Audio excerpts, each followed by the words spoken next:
still abandon the whole dual output thing for now because that did not work at all to my intent.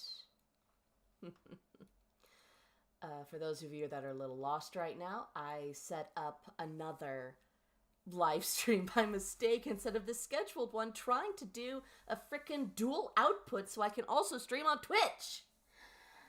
There's my Friday the 13th bad luck. Hello, my sweet honey drops. I hope you're doing well on this luckiest of unlucky days. Twitch is blasting out 1280p, sad I'll have to watch it here. Apparently I might need some more, I don't know, plugins or equipment or something. I mean, hell, NP is already talking about getting me a third monitor so I can do all this, which very much appreciated, especially because he's such a tech nerd. But let's just wait just a little longer before that, just a little longer. Although it was kind of fun trying to set up the vertical scope. Just being able to arrange all of that. It was pretty interesting. Not gonna lie.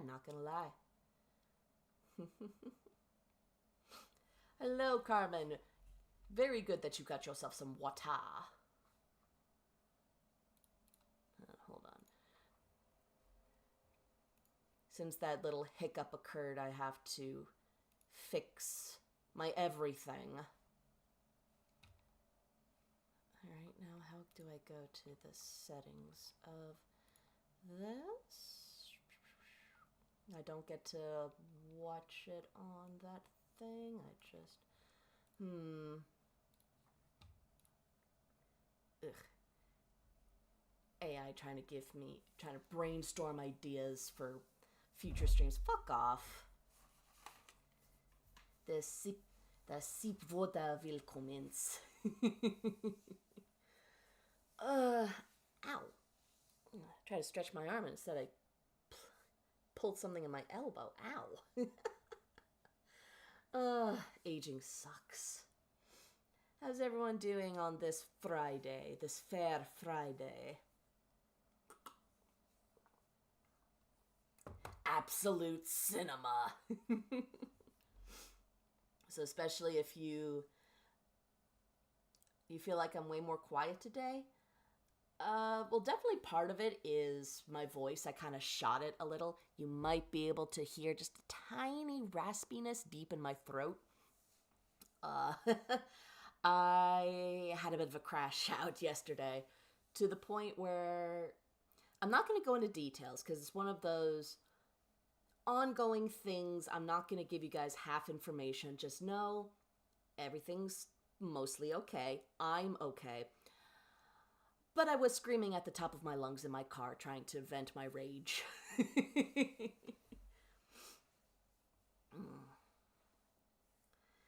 Me and Miss Hyde are ready for tonight with the occasional interruptions with little gremlins. Expose the little gremlins to bad black and white horror movies. Oh, no. One bad horror movie and one black and white horror movie. Oh, Disgraced Daddy got a little kitty in a box. Oh, I love that stuff. Got pizza and looking forward to a better weekend than I thought, so pretty good. Yes, very good.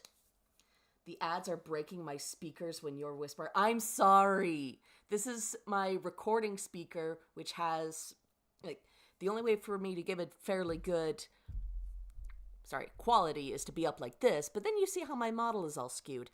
I am looking into getting a wall-mounted microphone so I can have it hanging over my monitors like a real streamer. If it fits, they sit. Yes, they do. I had many experience of kitties doing that. In fact, if you have cats that bother you on your desk or computer desk or whatever, have a little box or even just a cardboard lid from a box and just place it on the desk. That is your new cat trap. Greetings from Germany, you all. I made it, but I'm still laying in bed watching from my tablet, so if I go quiet, I did fall asleep again. Very good of you. I was kind of hoping that you would find a workaround to it. I'm sure once we get to my screeching laughter, you will awaken and see what it is that was so goddamn funny. Because this is going, like, Monos is going to be so fucking hilarious. I know that it, like, really became known. Hold on. Now I'm self-conscious about my microphone, so I'm going to pull it just a little closer. Sorry for the extra noise. I'm trying my best. Monos, I re-entered the public consciousness with Mystery Science Theater 3000, MST3K, for those of you who may not be in the know. I have not seen that episode, so I have the only things I know about Monos are from still shots, which is mostly of the guy in his huge robe, and what I saw in the trailer when I was putting together my little trailer. And oh sweet Jesus, I have one reaction image at the ready from the trailer, but that's it. I swear to God, I'm going in this blind. Because this is a terrible movie. This apparently was made on a bet. The director was like, it's not that hard to make a horror movie. And then proved himself wrong. So director, writer, creator, and he plays the villainous lead. Because why not? It's that easy, isn't it?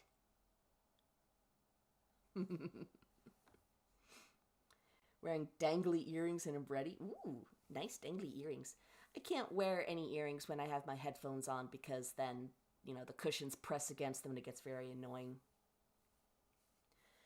I don't know anything about this movie other than it's really bad, but let's see if it's actually more bad than To Boldly Flee. Wow, deep shot. Credit where it's due, he made it. Yes. Yes, that does deserve credit because not everybody makes a movie. But he did prove himself wrong in that, showing that it's not hard to make a movie. It's hard to make a good movie. All right, so with everyone raring and ready, let's get to the show.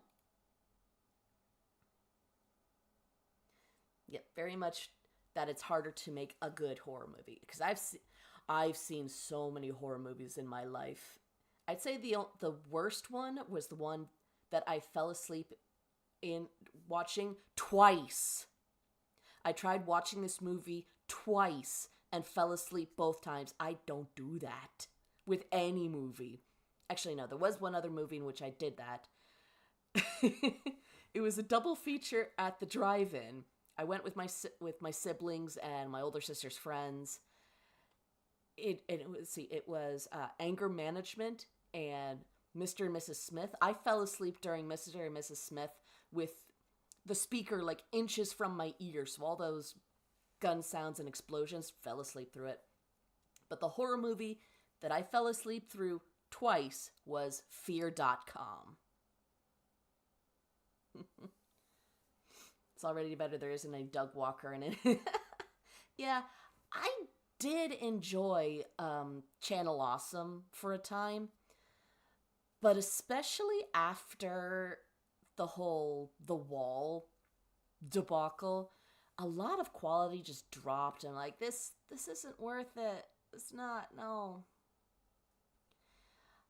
I came from Twitch, I don't remember. Hi, I'm Aduma. I actually do remember you. That's because I converted my channel from Tobi-sen. So you definitely know me from the PNG Tuber subreddit. Miss Hyde fell asleep in Star Wars. Which one? A New Hope? Because I could see someone falling asleep during that. But, hi, I'm Aduma. Welcome to my stream. I hope you are entertained. Alright, so we are going to start with Monos, the Hands of Fate. I have closed captionings on, so let's hope this is good. Now, welcome to the very first Teddy's Midnight Movie Double Feature. I feel so foolish I realized double feature was a term after I already called this a duothon. Now, on with the show! Sorry, that was way more aggressive than I wanted it to be. So it's jaunty music.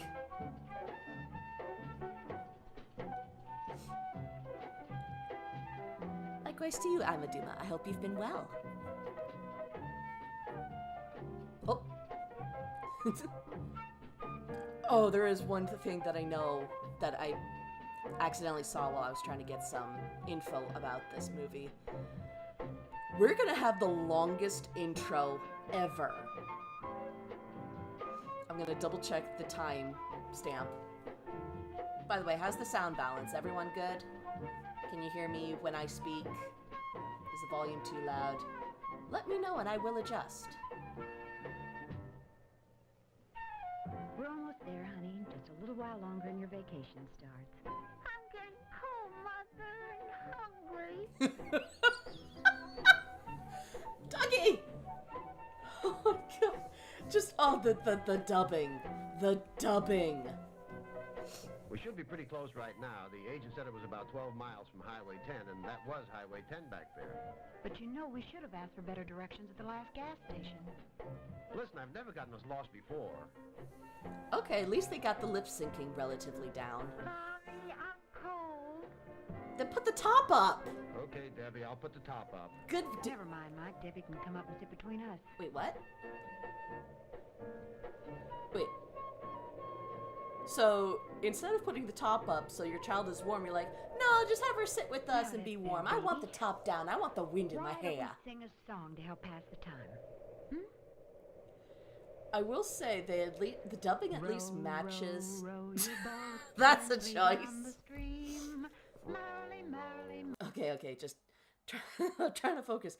So when this was recorded, they had cameras that could not record sound. So everything is essentially ADV'd. It's just too bad that the quality of the sound doesn't match the atmosphere, but props where it's due, it at least matches the lip flaps, which is usually why I can't watch live action movies dubbed, because it distracts me. Just give me the subtitles. I'll take the subtitles. Music is obnoxious, yeah. Gently down the stream. Merrily, merrily, merrily. Usually you sing while you drive to help pass the time. merrily, merrily, merrily, merrily, life Gently is down but the a stream. Merrily, merrily, merrily, merrily. Ugh. Rounds don't work when it's just two people.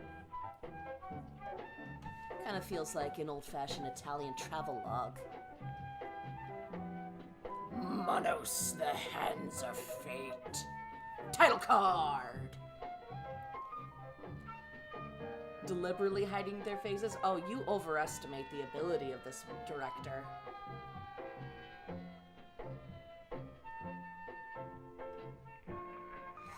God, these flutes were constant in movies of this era.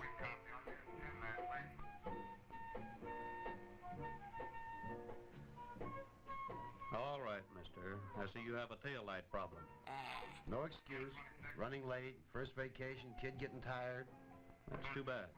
So, can't you give us a break, officer? Yeah, this kind of thing always bothers me. It's like taillight Well, problem. all Help right. them fix it. Sure do Maybe it appreciate it. happened We are while kinda they were late. driving. You don't know Okay, that. But if you're running late, you should have started earlier.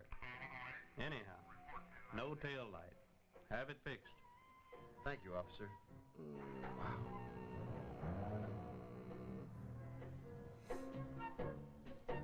I hate dubs in general. The only time that I would probably turn on dubs if I want to have a fun bad time. Ghost Stories is a perfect example of this. So that's more of a gag dub.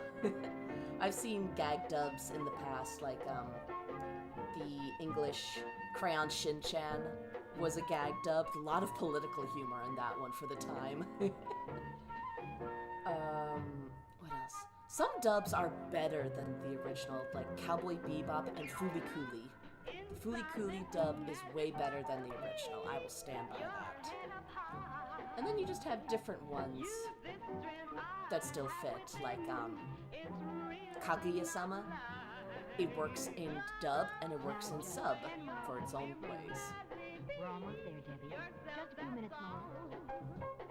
Yes, all these establishing shots of places we will never see again. This is supposed to go on for a really long time because it was supposed to be like, what's the term? B-film? Basically just the filler shots to, like, for the transitions or for something else to look at. My film language is fairly limited, but I feel I have enough to communicate. Yeah, so am I, Carmen. So am I. Smooches!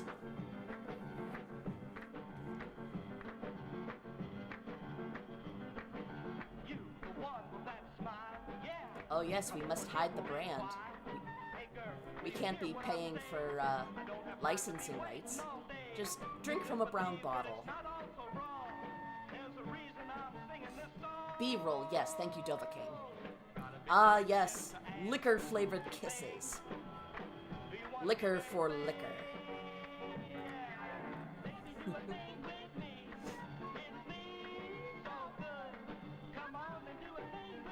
She looked at the camera! She keeps looking at the camera!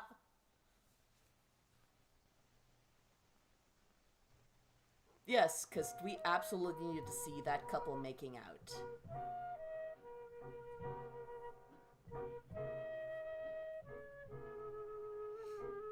I do kind of have a soft spot for music like this. Kind of nostalgic, because I watch movies from, like, all across the timeline.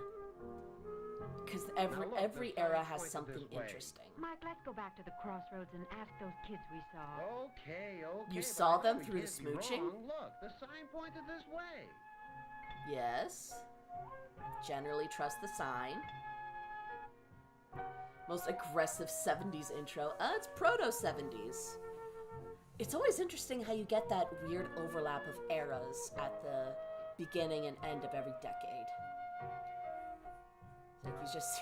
What's these cuts? What are these cuts? Why are you driving between bushes? Sir, what is wrong with you? Yes. And? Now you're just going up a sand dune. What are you doing?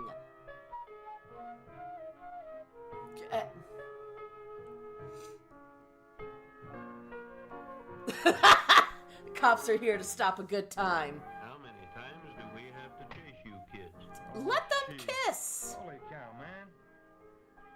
You'd think we're doing something wrong.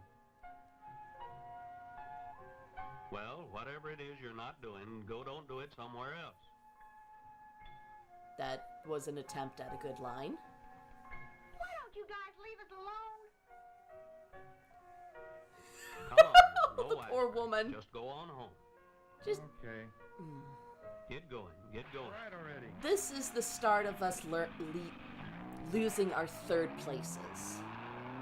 Third locations. Whatever the term is. We have home, we have work or school, and a third place where we can congregate, and we've lost that. I am going to try to keep political talk to a minimum, and also including with the cops, because I do have to watch what I say. I'm just very leftist, I will say that at least. Sir, stop driving so close to We shit. didn't make a wrong turn. You must have. Where did the road go? No need to get upset. We'll find it. What the hell?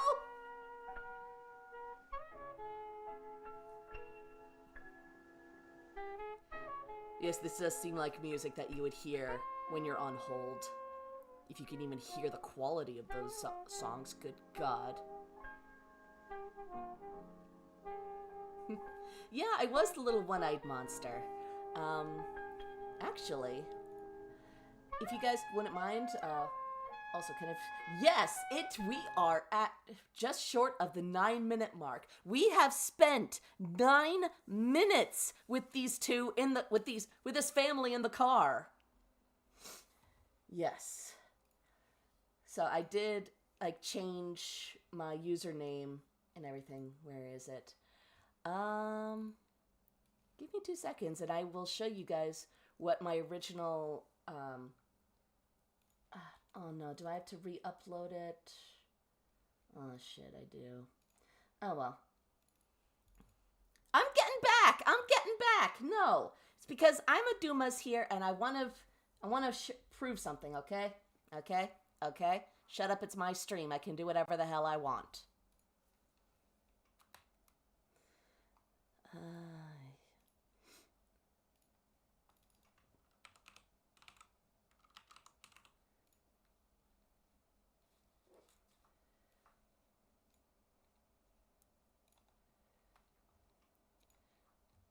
Because I'm trying to answer a question, and I really like answering questions, okay? Okay? Okay. Shush. Why YouTube? Because I do ASMR now. Yeah, here's my little, like you can see his little legs here. That's my other VSona. I call it Toby-san, and it's a percep, little monster. Wait, what? Wait. Policy violation? Oh my god. So it doesn't like me showing YouTube movies. It's literally public domain. It is a public domain movie.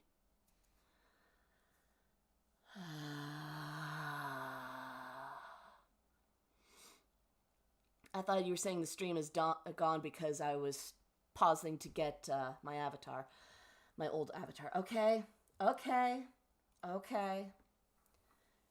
My loves, my honey drops, give me a moment. I have backup. I promise. I have backup. There we go.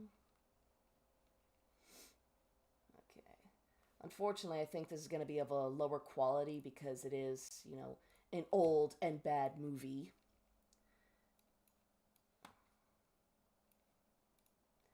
Internet Archive. If this doesn't work, I don't know what will help. But yeah, one last look. This is Toby. I drew it myself. Okay. Yeah. Okay, let's see how well this will work. We'll skip ahead to let's see, is it still fit? It does still fit. Oh no, this is so jank. Oh, this is so jank. Let's give it a second. Let's give it a minute. Where's subtitles? ASR, what the hell does that mean?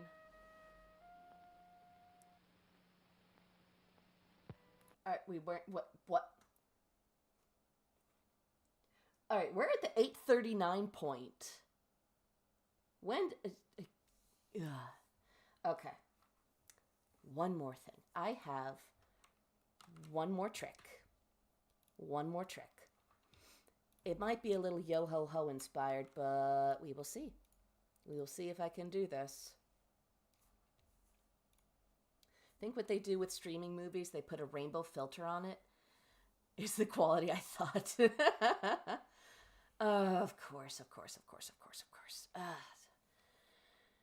Okay. I will fix this. I will fix it. Oh, god damn it, really? 30 seconds? Wait.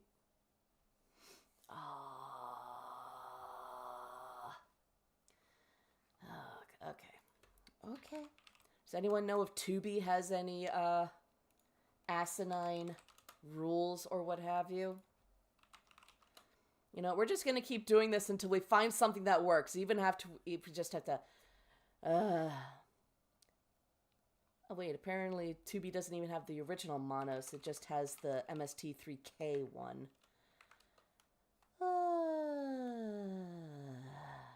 It's on Roku. It's on Plex. It's just.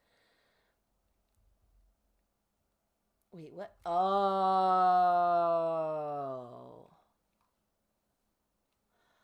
Are you shitting me? Are you That is some heavy-handed bullshit right there. So, I am using, was it Cult Cinema Classics? That is the channel I'm using. You can see it right down here. Apparently my cursor isn't showing up, but it's listed on as being on YouTube under Con TV, which is a premium channel. So again, this is a public domain movie. I should be allowed to play it. It is public domain. Oh my God.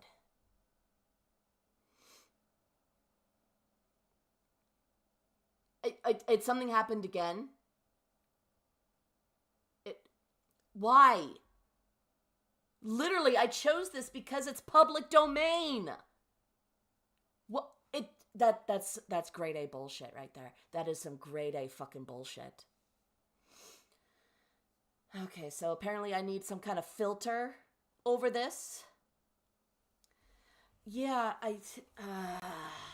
see, again, I was hoping to do this kind of thing, you know, on YouTube because, again, public fucking domain, and have different special things that are not public domain on the Discord. Yes, how dare I think that YouTube would use logic.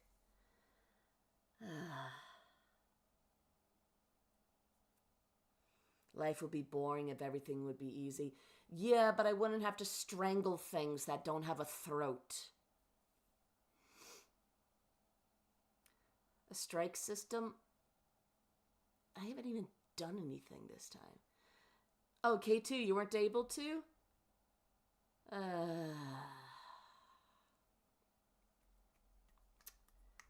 Thinky.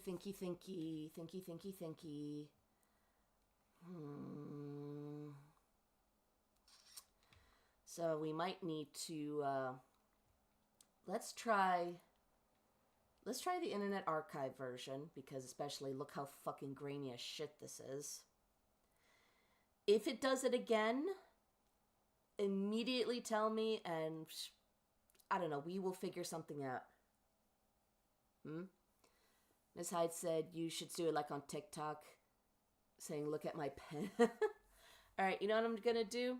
I think I'm gonna do something a little simpler than that. I think I'll just adjust my overlay so it's less in it, which again, I hate this. This is fucking bullshit.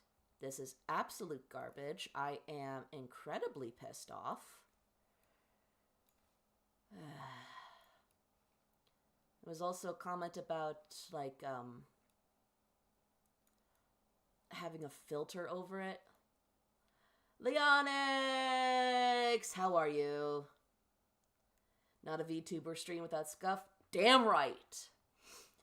And then I guess for me, I could probably make myself a little bigger. I'm growing! So I could take up more of it. Switch to zombies and they won't smack you? Oh, I could. Let's see how well the Internet Archive version goes. If something happens, let me know, and we'll just watch Monos on the Discord some other time and just go to Night of the Living Dead. And if that gets struck, oh, I will unleash Grizzly Hell. The hoops that you have to jump through to show a movie that is in the public domain. Yeah. It's because these capitalists just need to squeeze every penny where they can, even if it comes from something that they don't own. They still want it because, oh, we don't have all the money. We only have most of it. Why can't we have all of it? I'm just going to keep moving my head in front of the screen periodically and hope that my spasming model won't trigger a strike. Maybe I'll just have myself dancing. Alright, I swear we were not quite at that part. Maybe this is a different edit. No, Grizzly Hell is not the good hell. It's where all the bad salmon go. You must have. Where did the road go? No need to get upset. We'll find it. I put it down somewhere. I put it in a safe space. A safe place. There's no way I could lose it.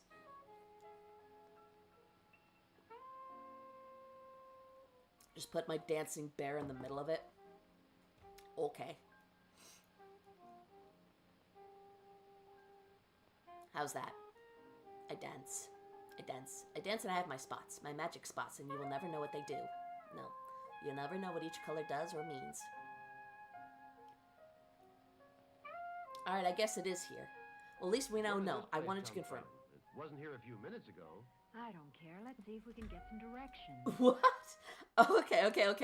Okay. This place wasn't here a minute ago. I don't care. I care. Places don't just spring up. This isn't like suddenly finding a castle in America in a Rocky Horror Picture Show. Look, there's someone at the door. Revenant bear scene? Oh, yes.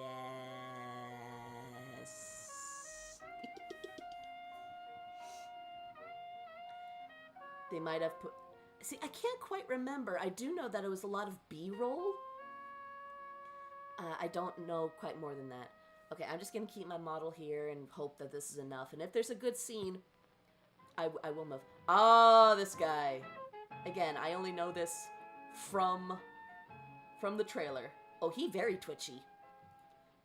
Folks, I think he's on withdrawal. Withdrawal from what, I don't know, but you better give him more. Magic circles? Yes. But magic truly has its power from secrets. I know a bit about the occult.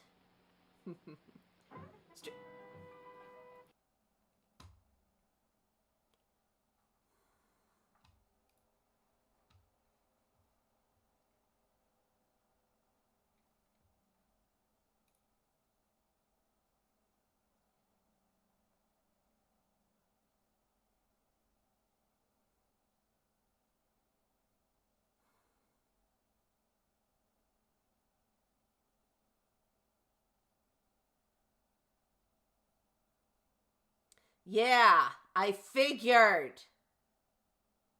Apparently.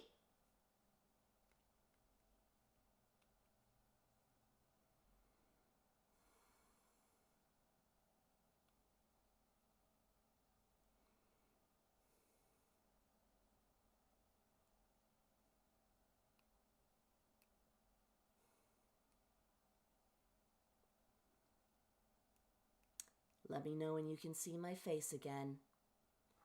Let me know. Let me know. Am I back yet? Yeah. Why? Fuckity, fuckity, fuckity, fuck, fuck, fuck.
I'm back. Oh, good. Okay. One moment. I need to let this rage out. What the hell? What the absolute hell? Public domain! Public domain!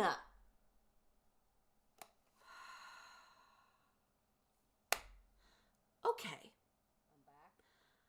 So, now that we can't watch Monos, I'll find a way to, I don't know, another time. Not tonight, another time. But fuck this shit. What the hell? Fuck it. What the absolute hell? Fuck. Public domain. Fuck. Public domain. I didn't realize that was still on.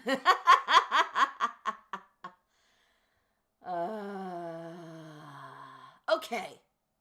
Now that YouTube has thoroughly spooked us,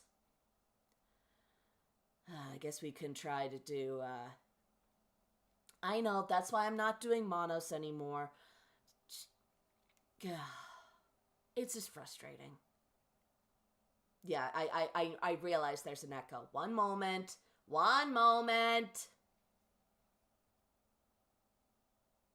Public demon? It could be. I summon the demon of Monos! And its hands choked my channel. How dare it? So,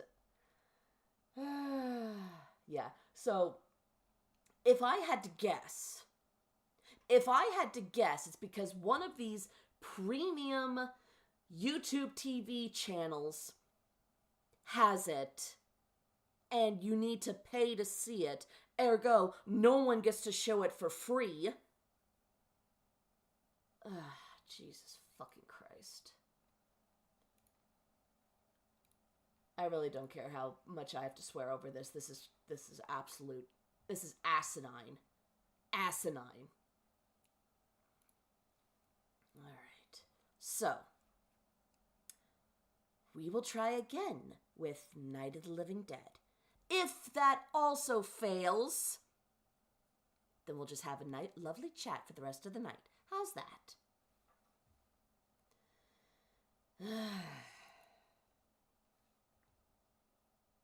Okay. And I want you all to notice, right down here, my cursor's not showing up. Pretend you can see my cursor. Night of the Living Dead. YouTube movies and TV. Free.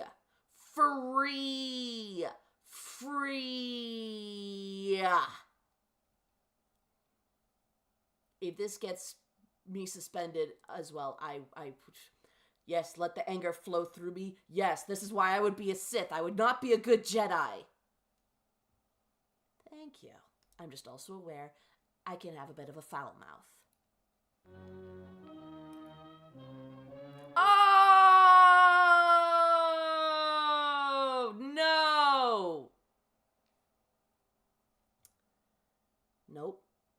Nope. It's blacked out. It's fucking blacked out. It won't let me share it. So you know what?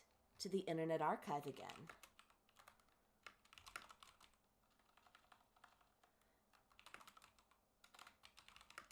I swear I can type.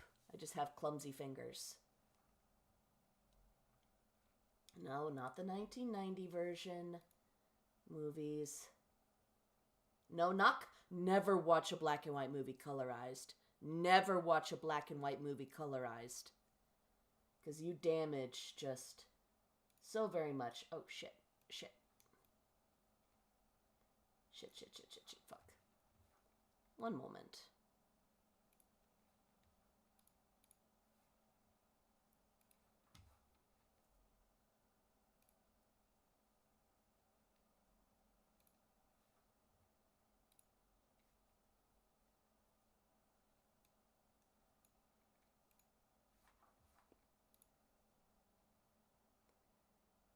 It's very hard to type with bear claws. Thank you for noticing. Acted out with action figures? We definitely could. Alright. Now, again, it's not of the best quality. We'll manage. I promise we'll manage. Oh! 240 versus 480p! Is there any Subtitle options? Speed? No. We'll make do. But again, I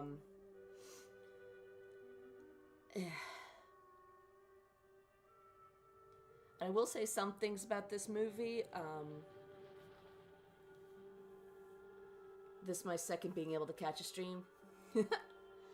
Night of the Living Dead. It adds to the effect. Well, happy you could make it. Cat that for lol. Oh, that's good creepy music there. Very much of its time. So, do you guys know why this is such a, like, the movie that gets used in the most movies? Because it's public domain. Do you know how it got to the public domain? They didn't do the paperwork properly. When this was created, when this was being registered for copyright and all that, it wasn't under the name Night of the Living Dead. It was Night of the Flesh Eaters. Night of the Flesh Eaters got the copyright, but you can't just move that to, like, a different name. So, Night of the Flesh Eaters became Night of the Living Dead, and Night of the Living Dead is public domain. Aged out. Honey. George A. Romero. Bless him for giving us the modern zombie film. O? K2. O? What is O? Did it happen again? Am I in trouble? Are they coming for me? The time changes the first day of summer. What? Well, it's 8 o'clock and it's still light. A lot of good the extra daylight does us. Mm-hmm. Now, we've still got a 3-hour drive back. We're not going to be home until after midnight. Well, if it really bugged you, Johnny, you wouldn't do it. You think I want to blow Sunday on a scene like this? You know, I figure we're either going to have to move Mother out here or move... Slow zombies. All right. She can't make a trip like I'm just not paranoid now. Is there any of that candy left? Just heard your explanation. Okay. We still remember. I don't. You know, I don't even remember... Oh, now I see. No, aged out. It didn't age out. 5 minutes. Yeah, 5 It's minutes nowhere to near put the being wreath on the grave and old 6 enough to hours be drive aged back. out. It was just Mother wants to improperly remember, so we trot 200 miles entered. into the country and she stays at home. Well, we're here, John, all right? 200 miles each way just to lay a wreath on their father's grave. That's a lot. Oh, an ad? Oh, good. Oh, you guys are gonna love the reasoning as to how the zombies... Alright, just one thing, because I don't want to interrupt too much.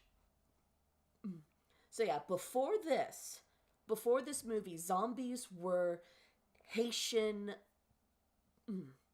It was more based on Haitian voodoo, that original definition of zombie. Those zombies were people that were poisoned and buried alive and then resurrected by a voodoo priest or priestess who then used them as living dead slaves.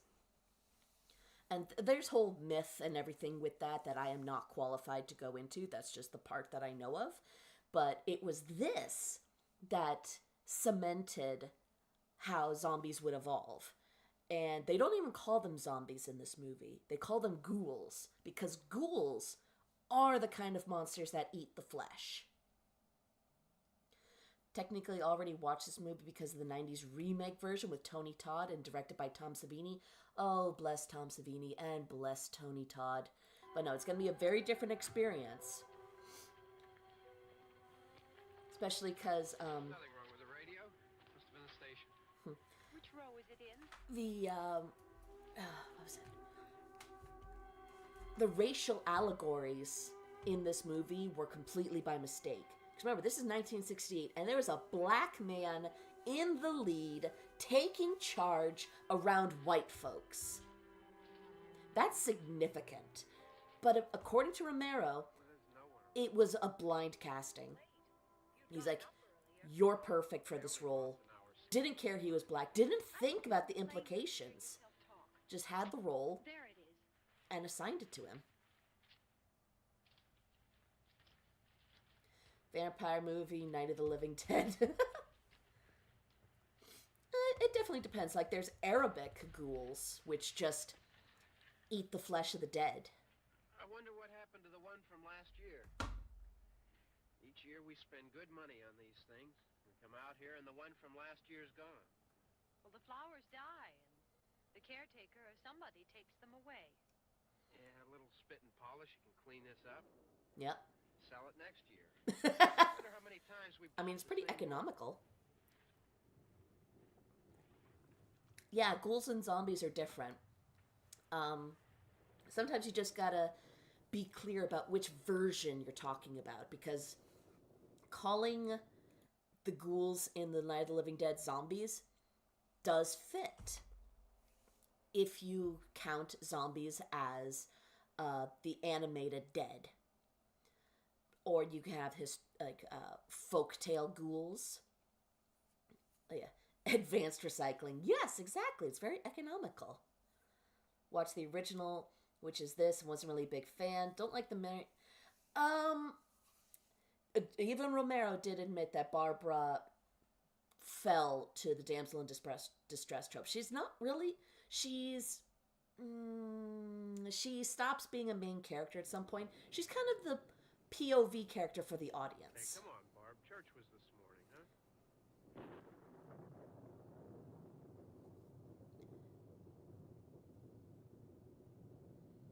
Our first zombie.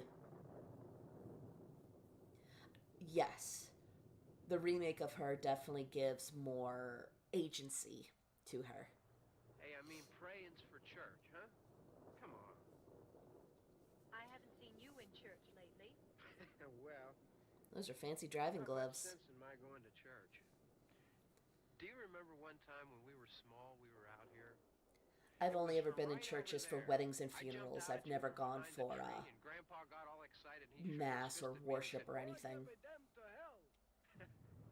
If I'm not invited there, Right. I feel like I'm gonna burst You into used to flames really if I be touch scared, the didn't you? doorknob. Johnny, You're still afraid. stop it now. I mean it. Ah, siblings. They're coming to You get you, Barbara. Stop it. You're ignorant. You're They're ignorant! coming for you, Barbara. Oh, this is Stop it. classic You're sibling acting like a behavior. child. They're coming for you. They're coming for you! Look, there comes one of them now. He'll hear you. Here he comes now. I'm getting out of here. Johnny.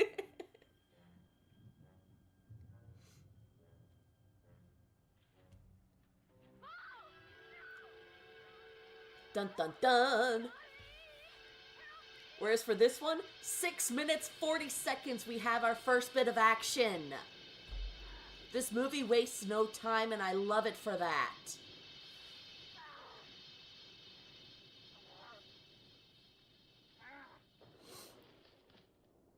For what it is, this is pretty decent acting, too. Ooh! Decent sound effect, too. Because, oof, just whacking your head on a block of granite. Zombie lore is really interesting. It is. I learned a lot during the zombie movie boom. And just its evolution, its history, how it went from curse to reanimation to virus. I love the history of horror movies because it really gives you insight to the fears and worries through the decades. There are outliers, of course. Like sometimes you just want to make something scary. But every boom is a reflection of society at that time.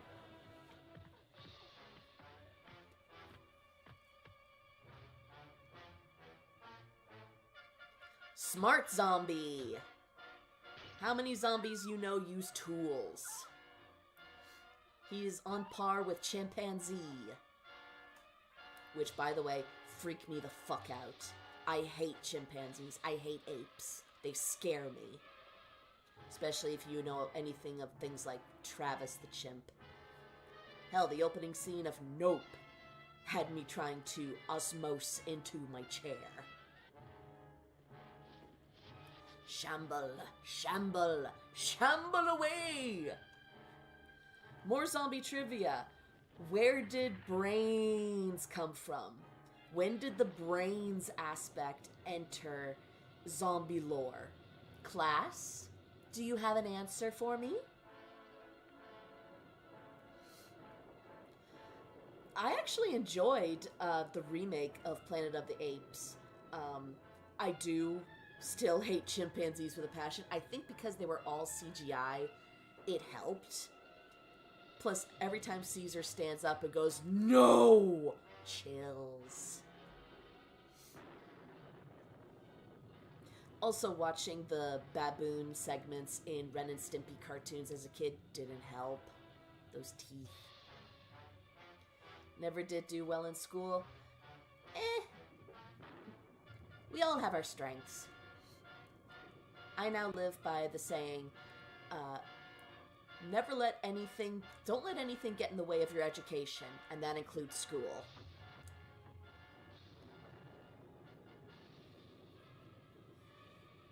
The game Necrovision has zombies that can use guns, so pretty smart guys for zombies. Oh god! That's a terrifying thought. Also, I don't care how slow someone's going. If you have a steadily approaching figure, that's scary. Just won't stop. And that includes, like, It Follows or that whole immortal snail meme. Yeah, I haven't seen the Matt Reeves one, which is a shame. I know. Ooh, World War I game. Yes, Dr. Jekyll, you are correct. Return of the Living Dead is the first movie that brings up brains. First off, it's an excellent movie.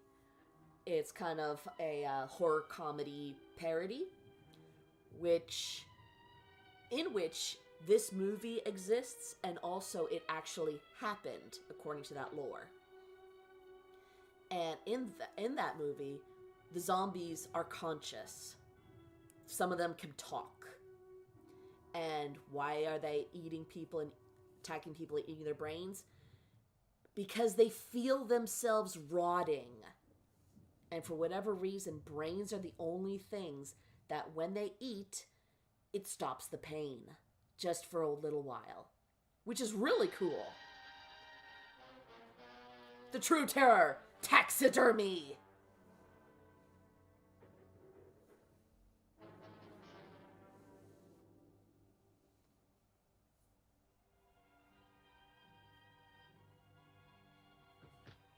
Oh, Dad. Yes. Sorry, just the way he's flailing. Didn't know there was a trivia contest. I'm supposed to be a horror host. I'm supposed to be doing this kind of stuff. Unfortunately, I don't have a script, so that just means I'm doing it on the wild. Just in general, as a writer, that's fantastic. Yes! I've said it before, and I bet I'm going to say it a million more times. I love the art of storytelling, story crafting. I've only written one, I guess technically it was like a novella length from start to completion. It's not good. It's not good. I want to go back and polish it, but I know enough of the tropes and the tricks and the styles. And that's why I don't care if you do a story that's been done a million times. Add one new thing. One new thing to give it a bit of life.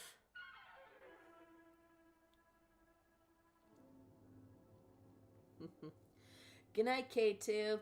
Hope you have a good Valentine's Day. At least you spent the night before with the gothic bear. The first skull of the show! I kind of feel bad now that I talked over that. But whatever. Live reading? Oh no, you don't want me to read my own shit. You don't want that. The hero! Hail the conquering hero!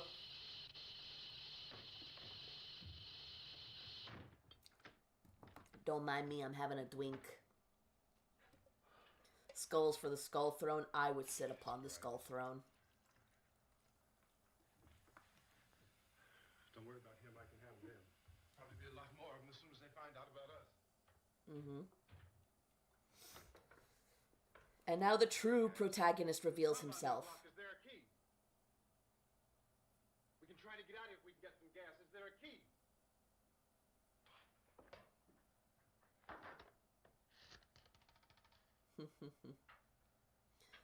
Joel Schumacher's Phantom of the Opera.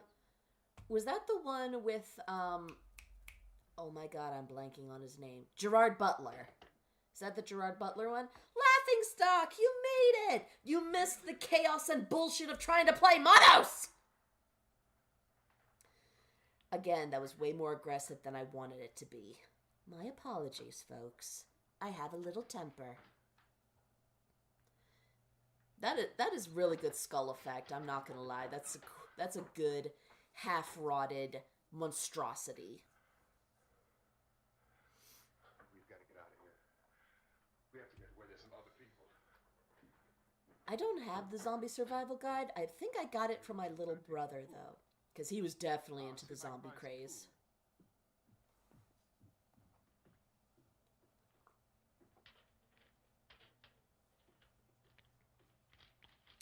Yeah, she's gone into shock. I'm sorry, Miss Hyde! I can't stop the shouting, and for that I am sorry. I am a grizzly, I must roar. Yeah, I do have a bit of sympathy for Barbara now that I've learned more about shock and going into shock. Your brain don't work no more. And it is frustrating. You don't have to like it. You can be angry. What's happening? But I have more pity and sympathy.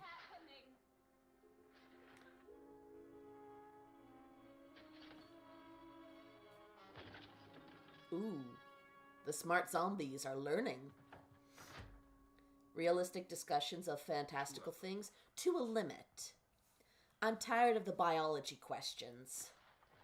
They've gone pedantic. Have you seen any more around here? I can take care of those two. I know you're afraid, but we don't know what's happening. Yeah. Also, it got dark pretty quick. Because, let's see, they said it was 8 o'clock. And roundabouts where I am, there's still a bit of sun about like 9 o'clock in the middle of summer. So, something happened.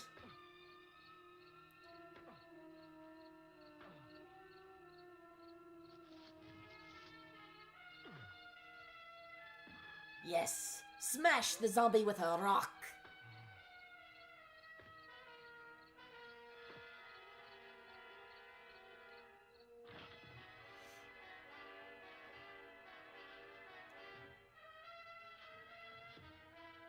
Oh, sneaky one. What's really cool, if you think about it, zombies didn't really look like this. So this brought in a lot of the mannerism tropes. And of course, they got changed over the years, like the intelligence, the tool usage. The sun is scared of zombies? Yes, it's so unnatural. Even the sun must hide its eye.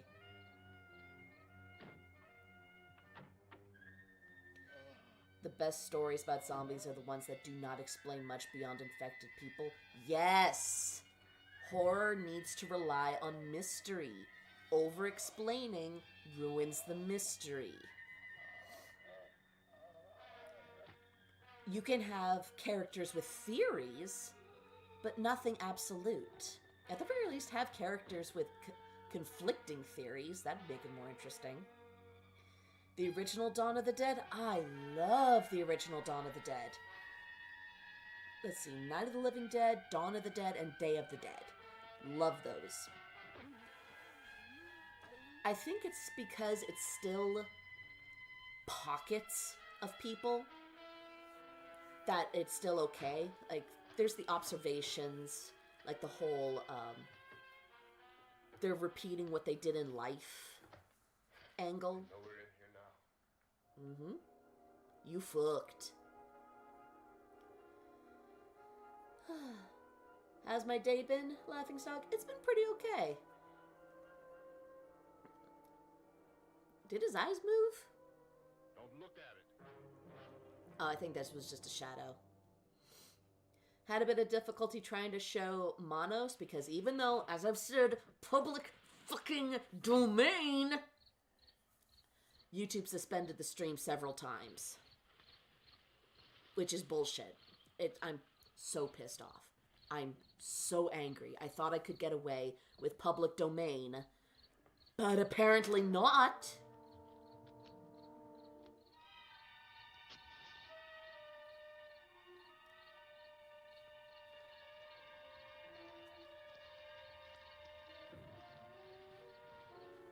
Very bright. My eyes. My sensitive eyes. Ah! Bright light! Bright light!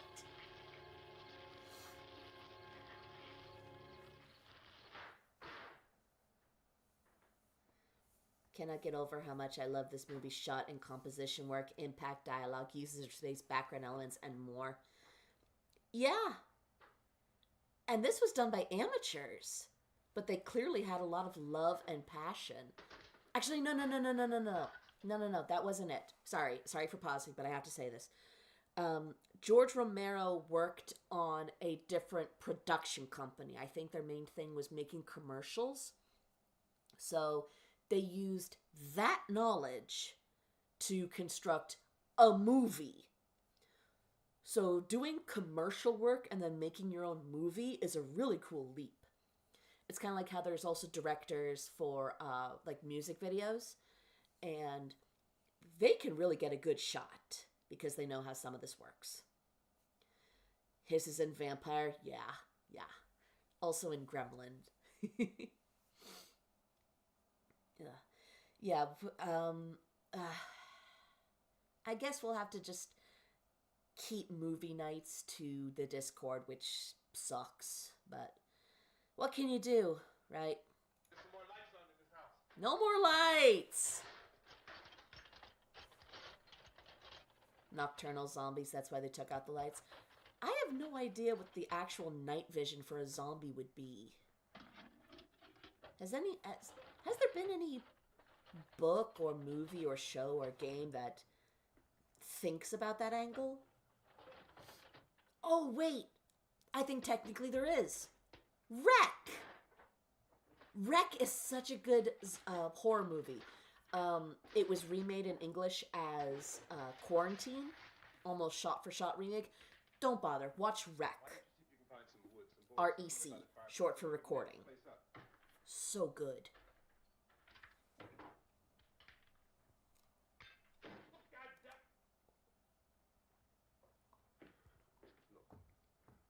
I know you're afraid. I'm afraid too. But we have to try to board the house up together. Now, I'm going to board up the windows. Being very brave and You very understand? rational. We'll be all right here. We'll be Calming all right. himself Someone down. to rescue us. But we'll have to work together. You'll Okay, have to- good. I want you to go in and get some wood so I can board the place up. You understand? Stubbs the zombie? Nope. Okay? Dying Light, the game? Interesting. At nighttime, they're stronger and use UV lights to weaken them, so they're have a little bit of vampiric in them.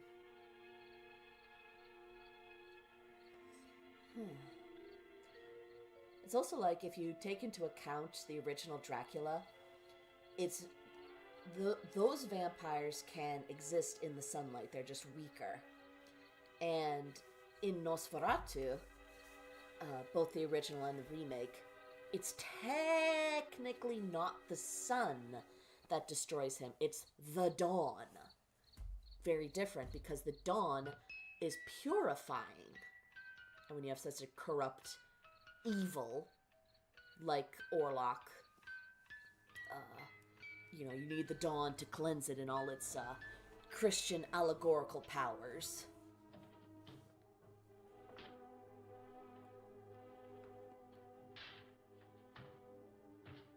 I know in Train to Busan they didn't really see at all and went catatonic when they couldn't see prey.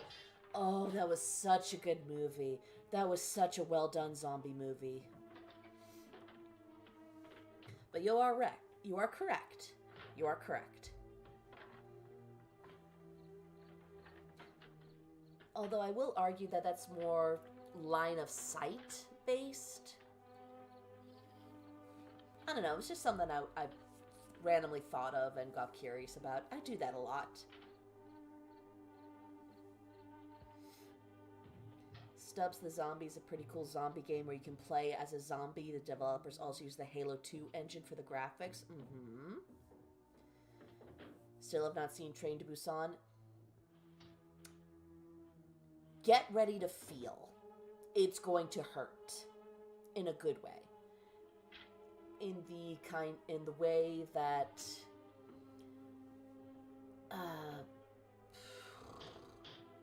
it's cathartic. It's a cathartic tragedy. Still very good. Very well done. Love Train to Busan. I've not seen the prequel though. The animated prequel.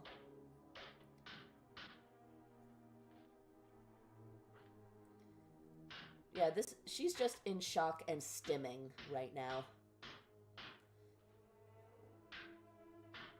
Zeta Gundam twice, so I know feels. Zeta Gundam is one of the Gundams I've not seen. Pick out the biggest ones you can find. But I watch a good amount of I have watched a good amount of negative media to experience those emotions vicariously. Won't be long for those things be back pounding their way in here. They're afraid now. Pounding their way. Pound away. And that's me verbally stimming.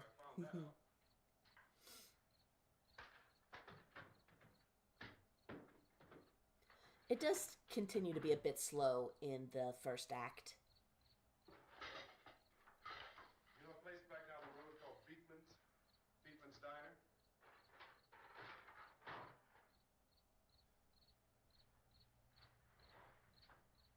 Anyhow, that's where I found that truck I have out there. There's a radio in the truck. Poor Barbara. I jumped in to listen to it. When a big gasoline truck came screaming right across the road. But there must have been 10, 15 of those things chasing after it. Oh. Grabbing and holding on. Now, I didn't see them at first. I could just see that the truck was moving in a funny way. And those things were catching up to it. Uh-huh. The truck went right across the road. Well, that's not good. Brakes to keep from hitting it myself. It went right through the guardrail. Well, that certainly ain't good for a fuel truck. I guess the driver must have cut off the road into that gas station by Beekman's Diner. It went right through the I keep forgetting this actor's name, but he's very good. By now it's like a moving bonfire. I wouldn't be surprised if he had stage Didn't know experience. if the truck was going to explode or what. Still hear the man screaming.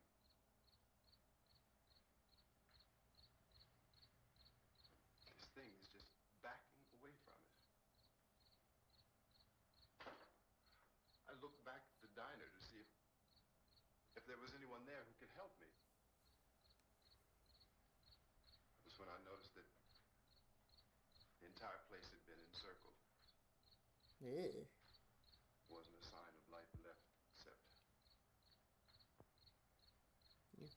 Because even animals can recognize that fire bad. I realized that I was alone with 50 or 60 of those things, just standing there, staring at me. I've had nightmares about zombies like I started that. to drive.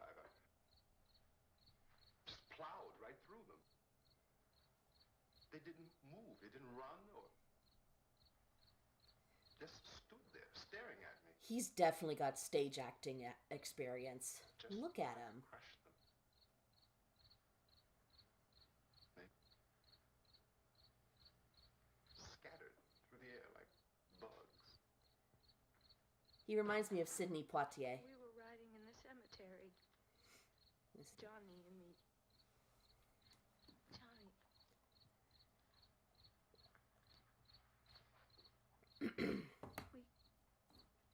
we came to put a wreath on my father's grave.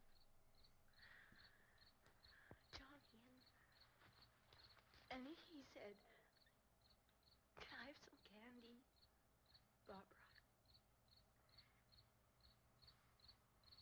We didn't have any. And I'm blanking on the name of the movie, but I still remember hot. Sidney Poitier going, "They call me Mr. Tibbs." I had to watch that in And he said, a film "Oh, class. it's late. Why did we start so late?" A history of film class, And sorry. I said, "Johnny, if you'd gotten up earlier, we wouldn't be late." Johnny asked me if I were afraid. And I said, "I'm not afraid, Johnny." And then this man started walking up the road. He came slowly. Sir, don't be looking at her like And that. Johnny You kept shared the story teasing me and first. saying, "He's coming to get you, Barbara." And I laughed at him and said, "Johnny, stop it." You didn't laugh, sweetie. And then Johnny ran away. And I went up to this man, and I was going to apologize. Why don't you just keep calm? And I looked up, Dude, you started and I it. said, "Goody." Let her get it off of her chest. And he grabbed me. He grabbed me. Unfortunately, He ripped at me. you do need to confront that shit. Ripped at my clothes. I think you should just calm down. I screamed, "Johnny! Johnny, help me! Oh, help me!" The suppression ain't helping her, sir. Let me go. He ripped. And then Johnny came and he ran and he fought this man. And I got so afraid. I ran. That amygdala kicked in. And Johnny didn't come. Nope. He was dead beside a grave. We had to wait for Johnny. Ah, she blocked it out. That happens. Trauma is We better go out and get him. a fuck. We have to go out and get Johnny. He's out there. Please, don't you hear me? We've got to go out and get him. Ah. Please! We have got to go get Johnny! Please help me! Please! Don't you know what's going on out there? This is no Sunday school picnic. Sunday school picnic. Your brother is dead. No! My brother is not dead! Yeah.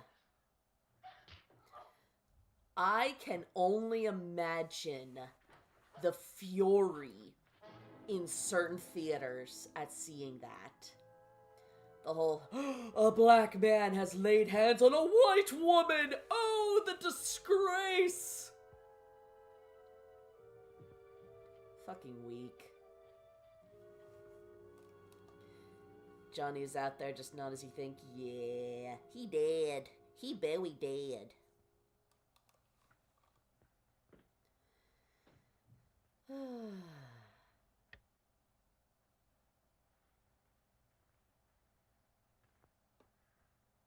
Does it work? Because of the obvious threat to untold numbers of citizens, and because of the crisis which is even now developing, this radio station will remain on the air day and night. This station and hundreds of other radio and TV stations throughout this part of the country are pooling their resources through an emergency network hookup to keep you informed of all developments. At this hour, we repeat, these are the facts as we know them. There is an epidemic of mass murder being committed by a virtual army of unidentified assassins. The murders are taking place in villages, cities, rural homes, and suburbs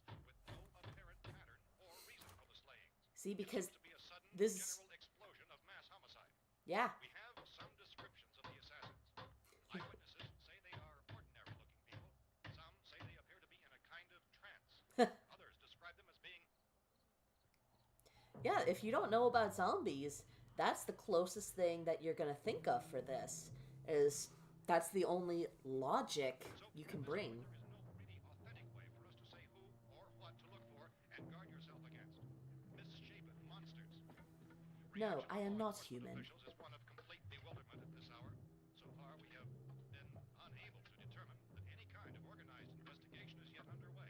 Police, sheriff deputies, and emergency ambulances are literally Oh god, this was 1968. Can you think of the kinds of organizations they would think of for this? and Miami, along with the governors of several eastern and midwestern states, have indicated that Definitely a lot of, it's the communists! any moment, but that has not happened as yet. Attack on democracy! Our reporters have been able to get from official sources it's for private citizens to stay in their homes behind locked doors. Do not venture outside for any reason until the nature of this crisis has been determined and until we can advise what course of action to take. Keep listening to radio and TV for any special instructions as this crisis develops further. Thousands of office and factory workers are being urged to stay at their places of employment, not to make any attempt to get to their homes. However, in spite of this urging and warning, streets and highways are packed with frantic people trying to reach their Well, of course there would be. Where would you rather be? At your place of work or at your home? safest course of action at this time is simply to stay where you are. Hmm?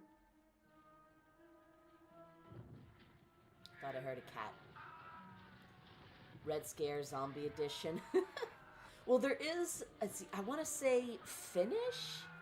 I'm pretty sure it's a Scandinavian film. Dead Snow, which involves Nazi zombies. And the second one is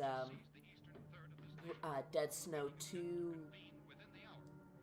Red is Dead, or Better Dead Than Red.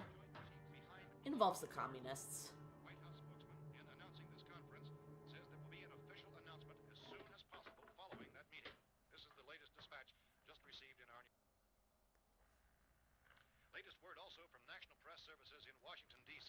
now tells us that the emergency presidential conference, which we've just mentioned, will include high-ranking scientists from the National Aeronautics and Space Administration. Oh. This is before calling it NASA was widespread. Secret door! Secret door! And plus there was also that, what was it, a Call of Duty game? Which involved zombies during Kennedy's presidency. And to stay indoors at all costs.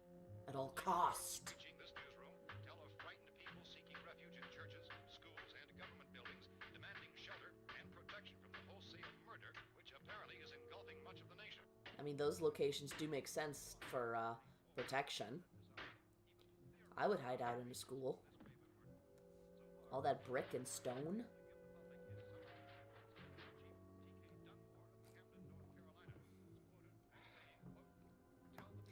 Secret, secret, secret, secret, secret, secret door. The 5 zombie map. I'm generally not into first-person shooters, so I mostly have my knowledge vicariously.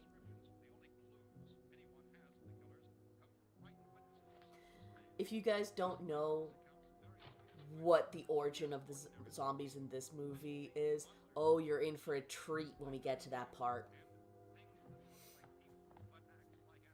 Damn ads scared us more than the zombies. A church would be a great place to hide if it had high gates. Yeah. Gun.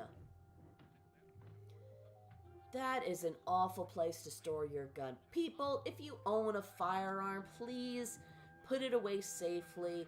Put the ammunition in a separate location and never keep the gun loaded, okay? I will be militant on gun safety, okay?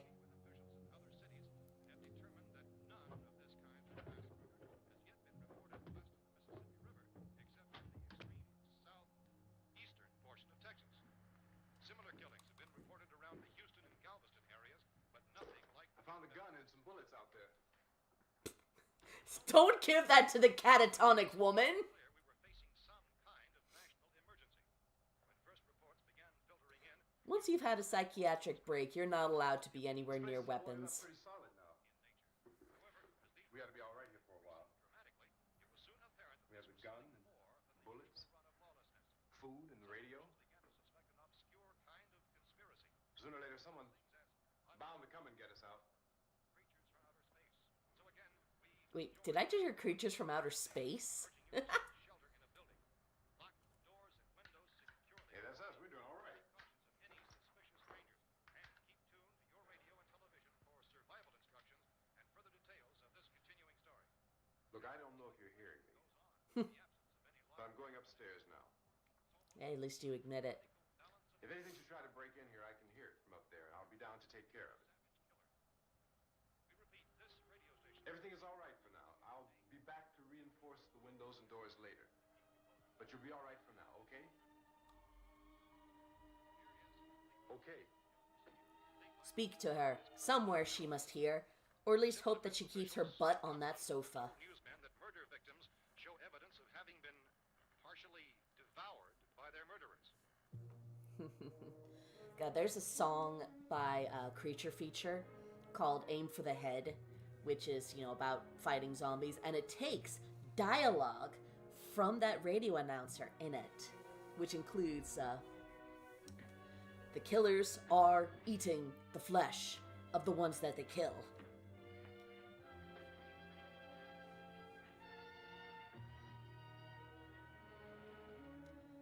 Goodbye, corpse.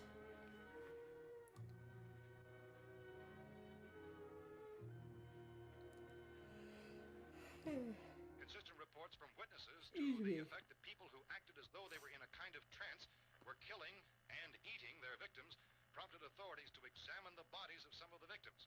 Oh, Medical my. authorities in Cumberland have concluded that in all cases, the killers are eating the flesh of the people they murdered. Repeating this latest bulletin just received moments ago from Cumberland, Maryland, Oh, civil defense authorities have told newsmen that murder victims show evidence of having been partially devoured by their murderers. Medical examination of victims' bodies shows conclusively that the killers are eating the flesh of the people they killed. that's 3 times now. Are you going to tell us a 4th time? Incredible story becomes more ghastly with each report. It's Yes. difficult to imagine such a thing actually happening, but these are the reports we have been receiving and passing on to you. Reports which have been verified as completely as is possible in this confused situation. It is happening, and it would appear that no one is safe from this wave of mass murder.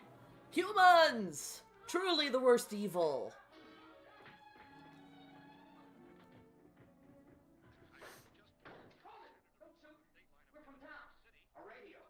A radio! Butler County Sheriff is Did you not check the house? being partially eaten by their slayers is true. No further details available at this time. Yep, there's the 4th time. Down there. I could use some help up here. That's the cellar. It's the safest place. You mean you didn't hear the racket we were making up here? How were we supposed to know what was going on? Could have been those things for all we knew. That girl was screaming. Sure, you must know what a girl screaming sounds like. Those things don't make any noise. Anybody would know somebody ever needed help. They make a bit of noise. Hard to hear what's going on from down there. They make a lot of noise. For all we knew, that could have meant those things were in the house afterward. And you would come up and help. Well, if there were more, the racket sounded like the place was being ripped apart. How were we supposed to know what was going on? So just sacrifice someone so you save yourselves. You couldn't hear from down there. Now you say it sounded like the place was being ripped apart. It would be nice if you get your story straight, man. Oh, Yes, get your story straight. Tell me. I'm not going to take that kind of a chance when we got a safe place. We luck into a safe place, and you're telling us we got to risk our lives just because somebody might need help, huh? Yeah! Who'd have thought? All right, why don't we settle this, mister? We came up. Okay, we're here. Now I suggest we all go back downstairs before any of those things find out we're in here. Mhm. You got the whole place. Honestly, how Barbara is acting is how I acted during a wildfire. Oh, goddamn. Insane. The cellar's the safest Just going through the place. motion sort of thing. Not really sure if I was in shock, but the feelings. I'm telling you, those things turned over our car. Okay. Carmen, I 100% understand what you mean. Story time, kids! I'm gonna tell you about the time that I also went into shock when my lizard brain took over and all that was in my head was survival. I was robbed at gunpoint in my early 20s while I was working in an ice cream parlor. I was by myself. I turned around. The guy had on, the classic black balaclava, had a gun pointed at me, and demanded the money in the register. And that's when all conscious thought disappeared. I threw my hands in the air, screamed, "Oh my God," and went through the motions, 'cause none of it felt real. I opened that register, I handed him the drawer, and here are some of the thoughts in my head. 1.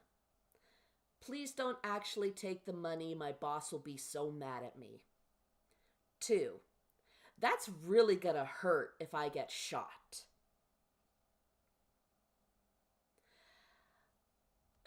And there were definitely, if I keep telling the story, I might remember more, but those were the main ones. And as soon as he's distracted himself with that money, I ran into the back. Except this was a very, very, very small shop. In the back was just where we made the cones and the bathroom. And I heard him run out the door. I ran to the door and closed it and bolted it shut. Took 2 seconds to cry before I ran to the back and called the cops. That was not a fun time at all. And again, if you've ever seen security cam footage, and you think, oh, if I was in that situation, I would do this, I would do that. No, you fucking will not. Unless you've had extensive training, you are not. You are absolutely not going to think that through. The survival part of your brain will kick in, and all you will think of doing is surviving. You will do what you are told if you believe that is what will it take to survive. I had short-term PTSD after that. My body ached, and every time someone came in with light-colored eyes, and every tall-ish white guy with light eyes, because that's all I could tell through the balaclava. Every time one came in, I thought to myself, this is the guy, he's ordering ice cream to mock me. I did hear that the guy eventually got arrested, but I didn't get pulled in for, the trial or what have you. I don't know. That's the extent of my information. But I do now have a lasting PTSD response to guns. Real ones in real life. I can still watch an action movie and not feel anything. But I went to a friend's house a couple years ago, and it was a party, and he wanted to show his new handgun to somebody. Now, he was being responsible. His hand was not on the handle, not on the trigger. And, he was showing it casually. It's like, hey, I have this new thing. I know you also like it. As soon as I saw that fucker, I stood up and went, nope, nope, nope, nope, nope, nope. Walked out of the house. And, I just kind of stood outside for a bit.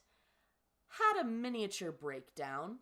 Because 1, I was really scared. And 2, I was angry that it had been years. It had been like a full decade since that incident, and it still affected me like that, and that just made me so angry. I still think about trying out, going to a gun range or something, or getting, official training in the hopes that it'll help, but sometimes I think about going into one of those places and just being overwhelmed with a whole fuck ton of nope. So yeah, I have a lot of sympathy when I see characters go into shock, because now I have a better understanding of what that is. And now I hope you fine honey drops now have a better understanding and sympathy to what shock is like. And now back to the movie. We were damn lucky to get away at all. Now you tell me those things can't get through this lousy pile of wood? His wife and kids downstairs. Kids hurt.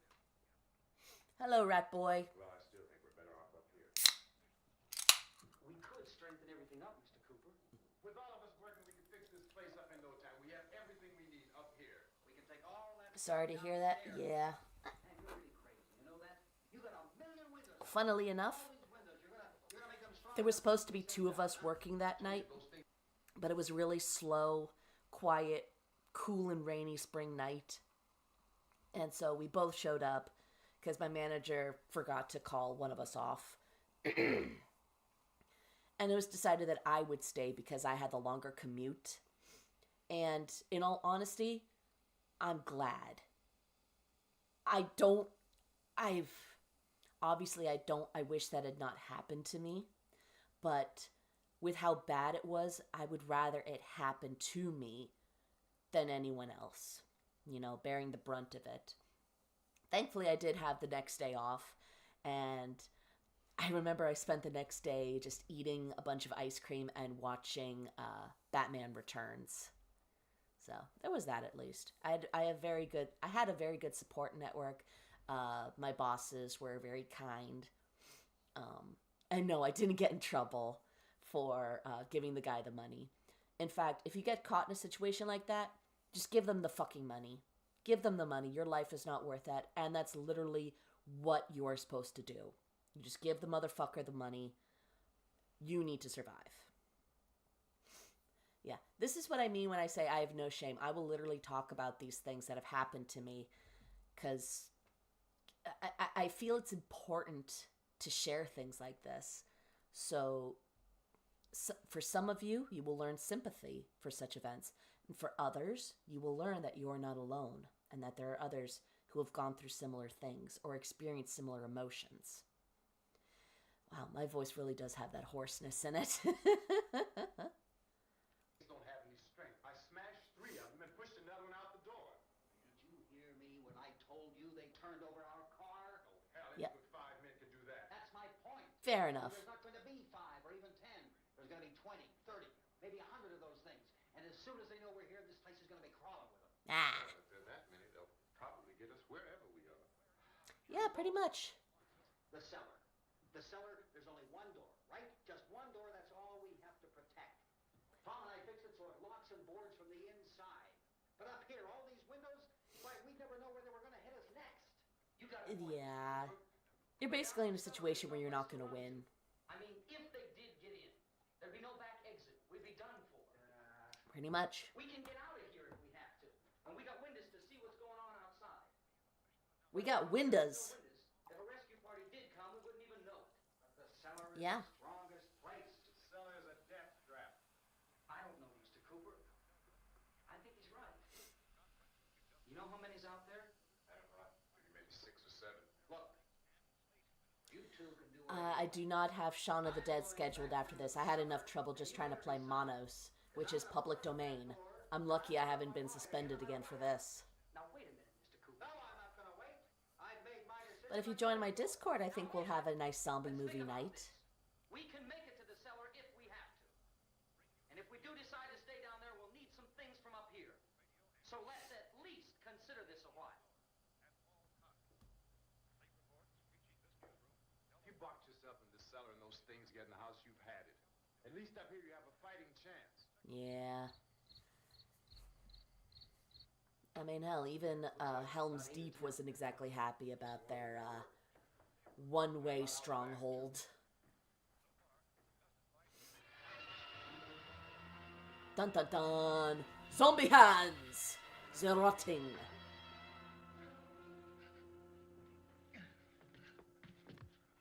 Pretty quiet.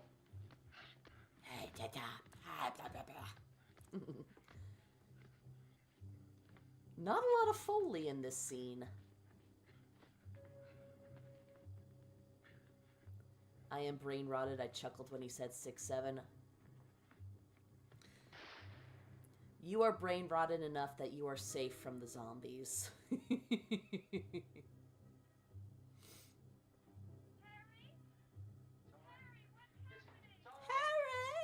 Harry!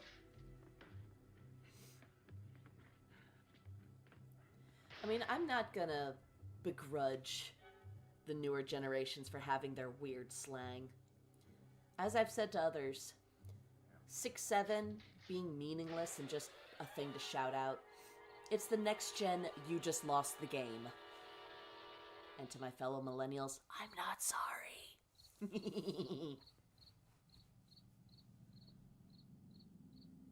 But we have a naked zombie with only partial rotting.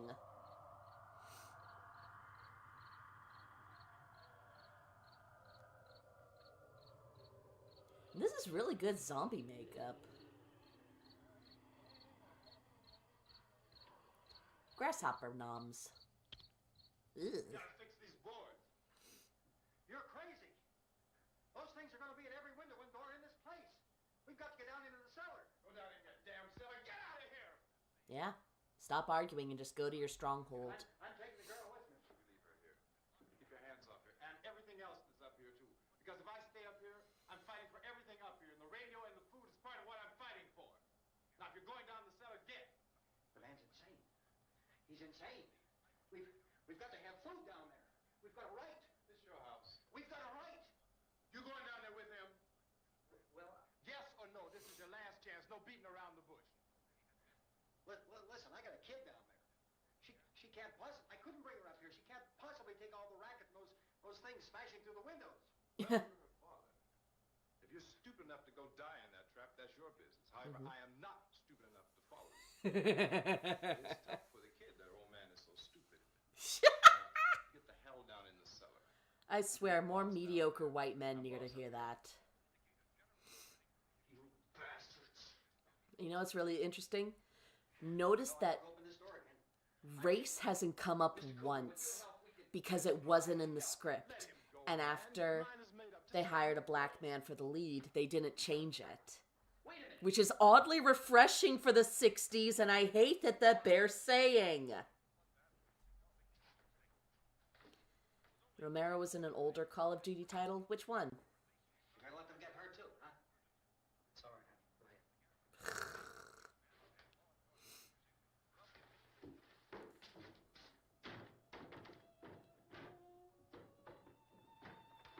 I mean, yeah, if that's the only protection he has. There's lots of places we can run to up here. Mr. Cooper, we'd all be When the zombie apocalypse happened, race is gone. Not entirely. There will definitely be pockets of KKK Proud Boy motherfuckers doing their own thing. But if He's wrong, you know. this is gonna sound weird, wait until the end. If people like me, if people like you guys, by what you've shown, people like us continue to build communities Board it up tight. based on being kind and helping each other and reciprocity and being goddamn decent human beings, those will survive. There are Those will thrive two other people. when various end times occur. We heard the screaming. Yeah, but I didn't know who they were, and I wasn't about to take any unnecessary chances. Of course not, Harry. Of course, Romero would be in the zombie DLC.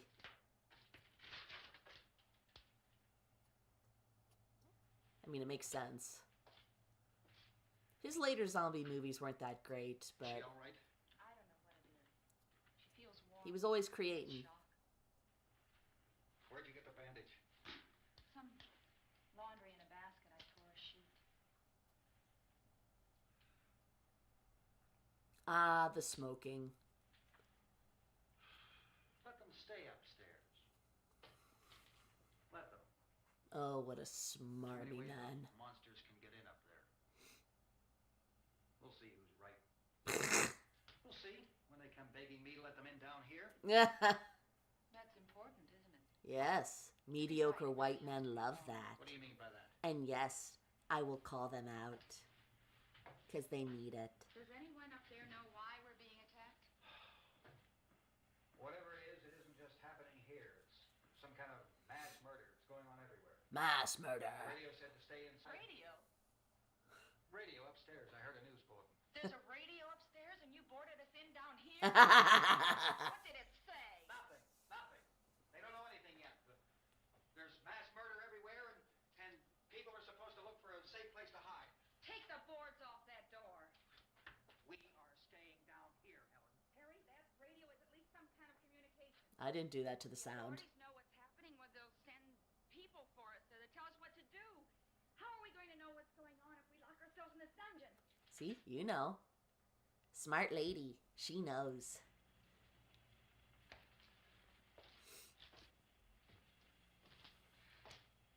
We may not enjoy living together,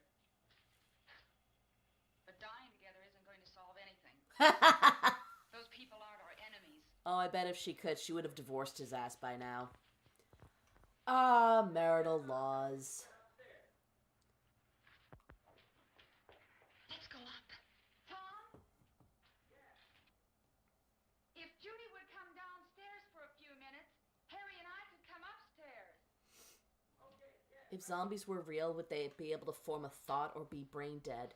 Will you do it? That would depend on what kind of zombie. Nothing's gonna get done. with There are that. so many zombie variants out there now. For me. If it was the original Haitian zombie trope, they would be... I think they would have thoughts, but they would be locked out. You know, they wouldn't be in control of their body. They'd just be watching everything and suffering. These zombies, no thoughts. Primal instinct would drive them. She's all I have. 28 days later, Why don't you go upstairs now? rage virus infected. If it's a viral zombie outbreak, I would think that they would have thoughts, but it might be twisted by the virus.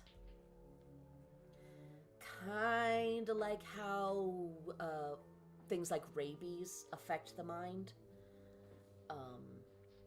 Because unfortunately, we do have plenty of medical records, modern medical records of humans being infected by rabies. I gotta go help Ben with the television.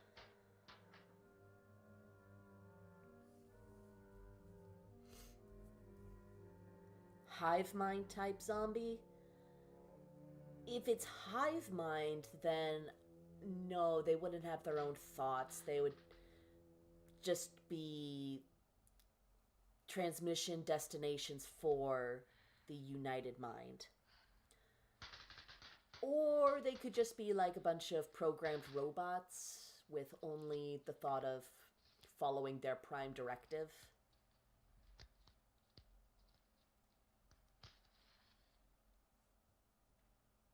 Care for a smoke? Don't be afraid of me. I'm Helen Cooper, Harry's wife. She looks like someone I want to be friends with. I think I would want to be friends with this woman. This place is ridiculous. Look at this. There's a million weak spots up here. Viral zombies are your phase, but definitely dislike the rage virus. Running, screaming, flailing doesn't interest me. Her brother was killed. I do enjoy the rage virus angle, but I am tired of the viral angles in zombies, in vampires, in werewolves. 50 million of those things out there. I just want curses back. I want the unknown elements back. I want the something fantastical is occurring that we cannot stop angle. The cool aunt, yes. Here I have it. Drag a couple of those chairs together. She would definitely be a wine aunt.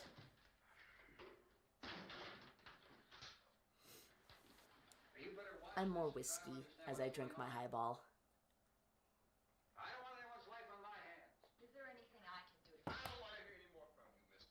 If you stay up here, you take orders from me, Yup. and that includes leaving the girl alone. It's on. It's on. There's no sound. Play with the rabbit ears. Shut up. Reports Oh, rabbit ears. are not the results of mass hysteria. There's at least one TV in my house with rabbit ears that we had to adjust. In all parts of the country. The wave of murder which is sweeping the eastern third of the nation is being committed by creatures who feast upon the flesh of their victims. Creatures now. First eyewitness accounts of this grisly development came from people who were understandably frightened and almost incoherent. Officials and newsmen at first discounted those eyewitness descriptions as being beyond belief. Of course. However, the the victims bore out the fact that they had been partially devoured. I think we have some late word just arriving, and I'll interrupt to bring this to you. This is the latest disclosure in a report from National Civil Defense Headquarters in Washington. It has been established that persons who have recently died have been returning to life and committing acts of murder. A widespread investigation of reports from funeral homes, morgues, and hospitals has So there's concluded this that angle. the unburied dead are coming back to life and seeking human victims. So no hands thrusting out from the It's hard dirt. for us here to believe what we're reporting to you, but it does seem to be a fact. When this emergency first began, radio and television was advising people to stay inside, behind locked doors for safety. Well, that situation has now changed. We're able to report a definite course of action for you. Civil defense machinery has been organized to provide rescue stations with food, shelter, medical treatment, and protection by armed National Guardsmen. Stay tuned to the broadcasting stations in your local area for this list of rescue stations. This list will be repeated throughout our news coverage. Beyond Look Belief for the intro name of the plays. rescue I loved station watching nearest you, and make your way to that location as soon as possible. I watched Beyond Belief when it aired. It was a fun thing to watch with my family, and then we would all guess whether it was true or false. By the president. Since convening this conference of the presidential cabinet, the FBI, the Joint Chiefs of Staff, the CIA has not produced any public information. Why are space experts being consulted about an Earthbound emergency? So far, all the betting on I the answer know. to that question centers on the recent Explorer satellite shot to Venus. That satellite, you'll recall, started back to Earth, but never got here. That's the space vehicle which orbited Venus and then was purposely destroyed by NASA when scientists discovered it was carrying a mysterious high-level radiation with it.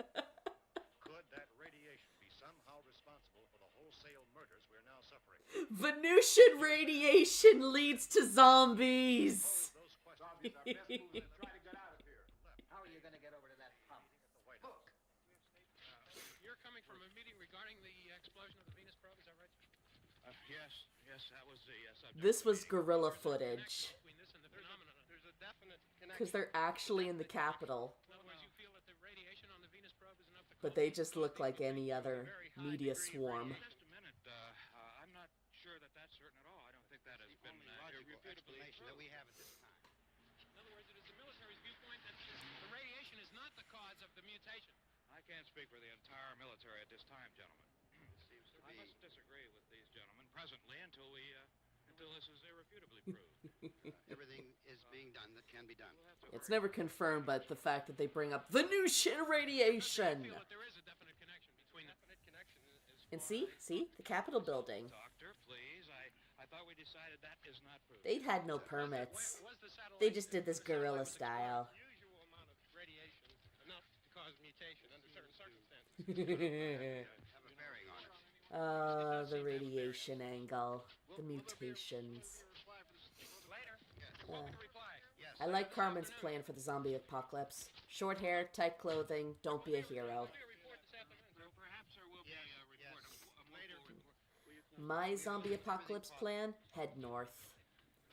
I already live in the north, in the American Northeast, but I would just keep going farther north, where it's cold and the animated corpses would move slower as their body freezes. Yeah, it'd be longer for them to decompose, but it'd be much harder for them to reach me. I saw a sign that said Willard.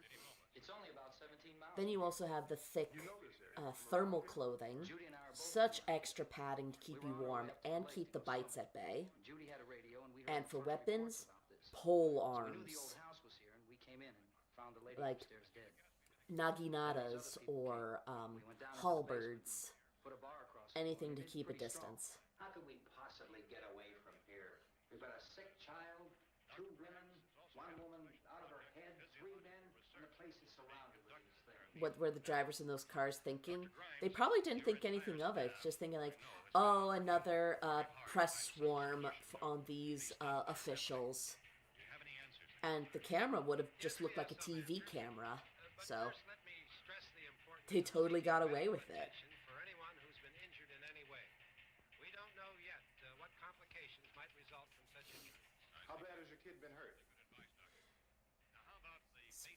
if zombies can't swim, I do imagine they would be able to get through. Wait. So now, Judy, yeah, you tell Judy to come up here. I imagine that they would be able to, like, walk through the water because they wouldn't have to breathe. But if the fish started eating them, which all 4 limbs had been possible, sometime early this morning, it opened its eyes. infections and, But it opened its eyes. crap, dysentery. Infections and dysentery would kill you a lot faster than the zombies would. Chainmail is definitely a good idea. Baby. It's I mean, that it was made against, like, slashing and stabbing damage. Zombie sharks.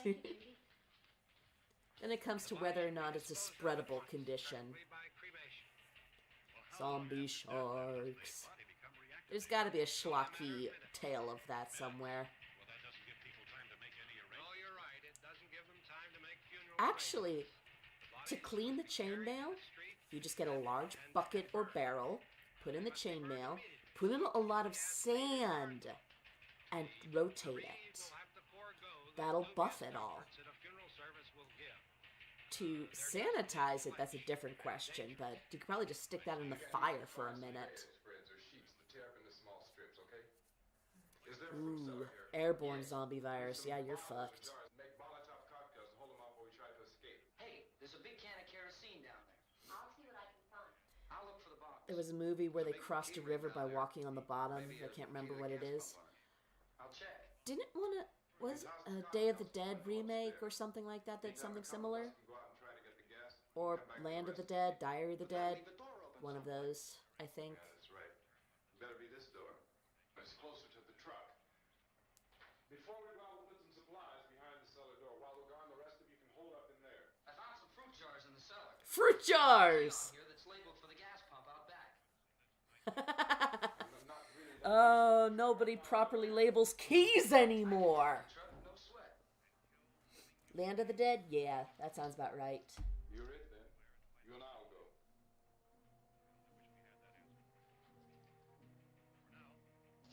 We'll put whatever lumber we find behind the cellar door. You can go upstairs and toss the cocktails from a window. Tom, you and I will have to unboard this door. After you toss the cocktails, you hustle back down here and lock this door. It's no good to board it up because we'll have to get back in quickly. After we get the gas and get back into the house, then we'll worry Yeah, about just getting having the horde of the undead raise from the water. That does sound terrifying. Except for the rescue station, which has been set up. Indications are that before this emergency is over, we will need many, many more such rescue stations. Yeah. God, there was a musical I saw a couple months ago. You always have a smile for me. Coming Home, How can you I smile think. like that all the time? It was about How many do you have a done? bunch of the airplanes that had to be grounded after the 9/11 attacks. And Tom, are you sure about the phone? in a little town in Newfoundland All you that get is took a all the recorded people in. message. It was a lovely musical. If I could only call the folks. They're going to be so worried about us. Everything will be all right. As soon as we get to Willard, we'll call them. They might even be there. I know. Ah, the little hopes that get you through these things. Tom. Are you sure we're doing the right thing, Tom? What, about getting out of here? Yeah. Well, the television said that's the right thing to do. We've got to get to a rescue station. I don't know. Come on, honey. You're starting to sound like Mr. Cooper now. Why do you have to go out there? Look, I know how Because to handle somebody the has truck, to. And I can handle the pump. Ben doesn't know anything about that stuff. Oh yeah, the lead safe guys in is Ben. here. I always Come forget on, that. Honey. We're safe now. But there's going to be more and more of those things. I know all that. Hey, listen. Remember when we had the big flood? Remember how difficult it was for us to convince you that it was right to leave? Remember? Remember we had to go to Willard then? This isn't a passing thing, honey. It's not like just a wind passing through. We've got to do something, and fast. I love little scenes like this. I just don't want you to go out there, that's all. It's got a good energy to it. Smiley, Can't quite explain better than that. where's that big smile for me? Smart zombies are the worst kind of zombies. Why? Yeah. You sure know you It's not enough that it's a huge mob, it's that it's also coming for you. And you... Simon Pegg and Edgar Wright appear as photo booth zombies in Land of the Dead. It makes sense. You be a part of the whole film culture. It's gonna continue to keep you in there. Sorry, my brain went in a bunch of different directions. That didn't make any sense. She's right. You have to go downstairs now, just for a little while, until we get back. We need you out of the way so you don't fall into hysterics again. Oh, I'd like to leave. Yes. Yeah. I would like to leave. Yes, let me leave. Again, I don't blame her for doing that. But I can still verbal stem and poke fun. Good luck. Yeah. Interestingly enough, before the big zombie craze occurred, actually no, restart. Years ago, a little before the zombie craze occurred, I read an article that talked about how there is a correlation between whether zombie movies or vampire movies are more popular or are more being made, and the political leanings of the president. Now, again, this is very America-centric, so forgive me. But when the Democrats are in charge or have majority, or just it's a Democratic president, vampires are more popular because that expresses fear of the foreigner, the outsider, especially when you think of classic vampires. Because the original Dracula was, you know, the suave European foreigner who's threatening our women. And when Republican presidents are in charge, zombies are more popular because they represent the unthinking horde, which, you know, a lot of Republicans are seen as, especially nowadays. So you can think about it, and you can see a definite trend. Now, it's not universal. It's not universal, because, like, hell.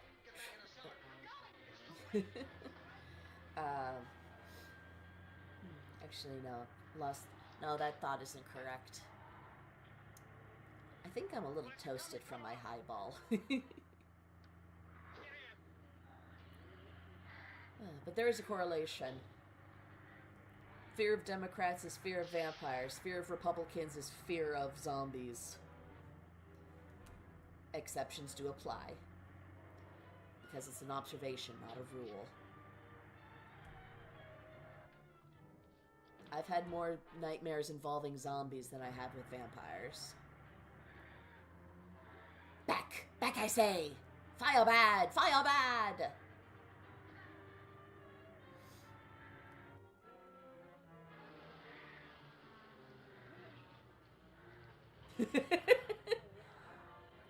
Of course, that must have also hurt that man. Even over grass, being dragged along the ground has gotta hurt. Friction burns alone.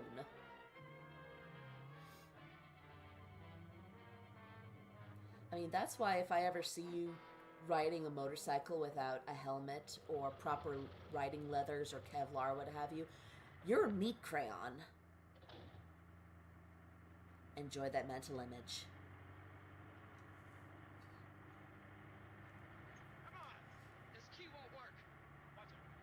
Keeping the torch on the...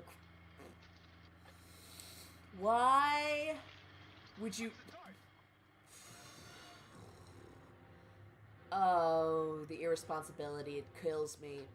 Oh, it kills me. You have fucked everything up. Why did you have to shoot the gas? Why did you leave the torch on the ground? The fuck is wrong with all of you?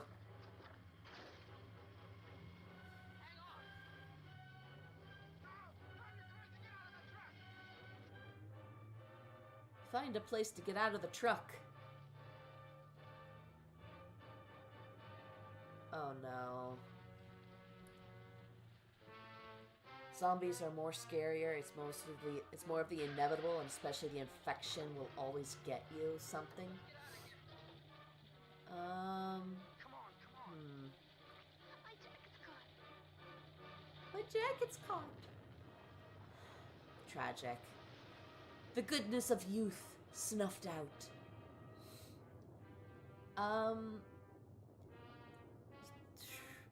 I think it's going off of your wording. Let me see if I can help elaborate or at least bring my viewpoint of it. Zombies more show the inevitability of death. It is like watching the specter of death approach you in a horde, and you will not be done until you are dead, as well as mixing in the fear of virus and sickness. There's also, I bet there's a bit of the uncanny valley, because in that valley are things that look human that aren't human, and that includes corpses. Because even though they were once humans, the fact that nothing is in there anymore makes it terrifying. Because you see it and you know something is very, very wrong. Meat crayon is wild? Yeah, but it's factually true. You ever seen the aftermath of vehicular crashes in which someone wasn't wearing their seatbelt? I don't recommend it for those of weak constitutions. Yes, you only help when it directly impacts you, you coward. You don't have to be a hero in the apocalypse, but you do need to be an asset. I really liked the zombie survival plan at the beginning of 28 Years Later. Haven't seen the Bone Temple yet, although I think it's already pulled from theaters. Whatever, I'll get around to it.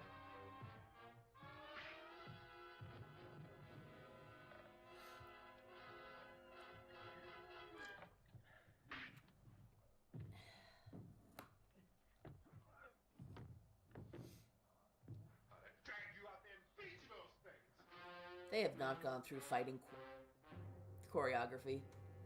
Oh god, could you imagine the outrage there were in the South seeing that? A black man gave him a bloody nose! Ah! I was gonna say other things, but I think that might be a bit triggering for certain people, and I'm not crossing that line. Oh, that music. That ambience.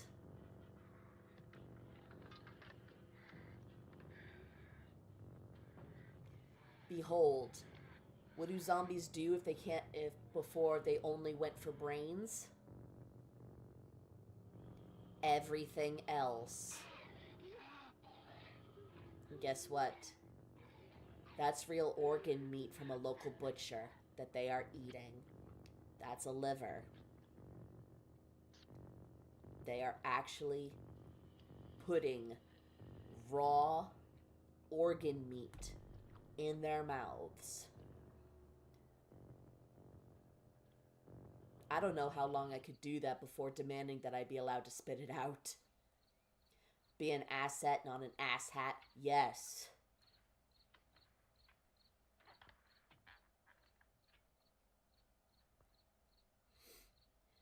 Yeah, I think you have a good idea with that, Jackie, because 28 Years Later was like 2/3 of a movie. The way it ended, it was just like, wait, what? Another broadcast at 3 o'clock. You had completed a mini arc, but not the main arc. What are you doing? Only 10 more minutes? We don't have very long to wait. We can leave. Or we better leave soon. I recommend at least seeing 10 minutes 28 to days 3. later. 28 weeks later, after the initial scene, which everyone says works amazing as a short film, which it does. You don't really need to watch it. It's not that good. I don't know. But 28 days later, We were one watch. Give it one watch. just trying to get to a motel before dark. Salmonella testing for everyone? I hope so. You think we can get it back on its wheels and drive it? Where is it? Seems like it was pretty far away. Seems like we ran. Forget it. It's at least a mile. Johnny has the keys. You gonna Hi, carry that Sky. through that army of Welcome. I can carry the kid. What's wrong with her? How'd she get hurt? One of those things grabbed her. Ooh. Hit her on the arm. What's wrong? Who knows what kind of disease those things carry? Is she conscious? Barely. She can't walk. She's too weak. After being bit. Now that does bring into question, is this technically a viral spread You can't in this start one? the car. Johnny has the keys. Or was the damage enough that she's slowly dying? Or was it the Venusian radiation? Where? Where is it? We won't be able to start it. Yeah, I know. But where is it?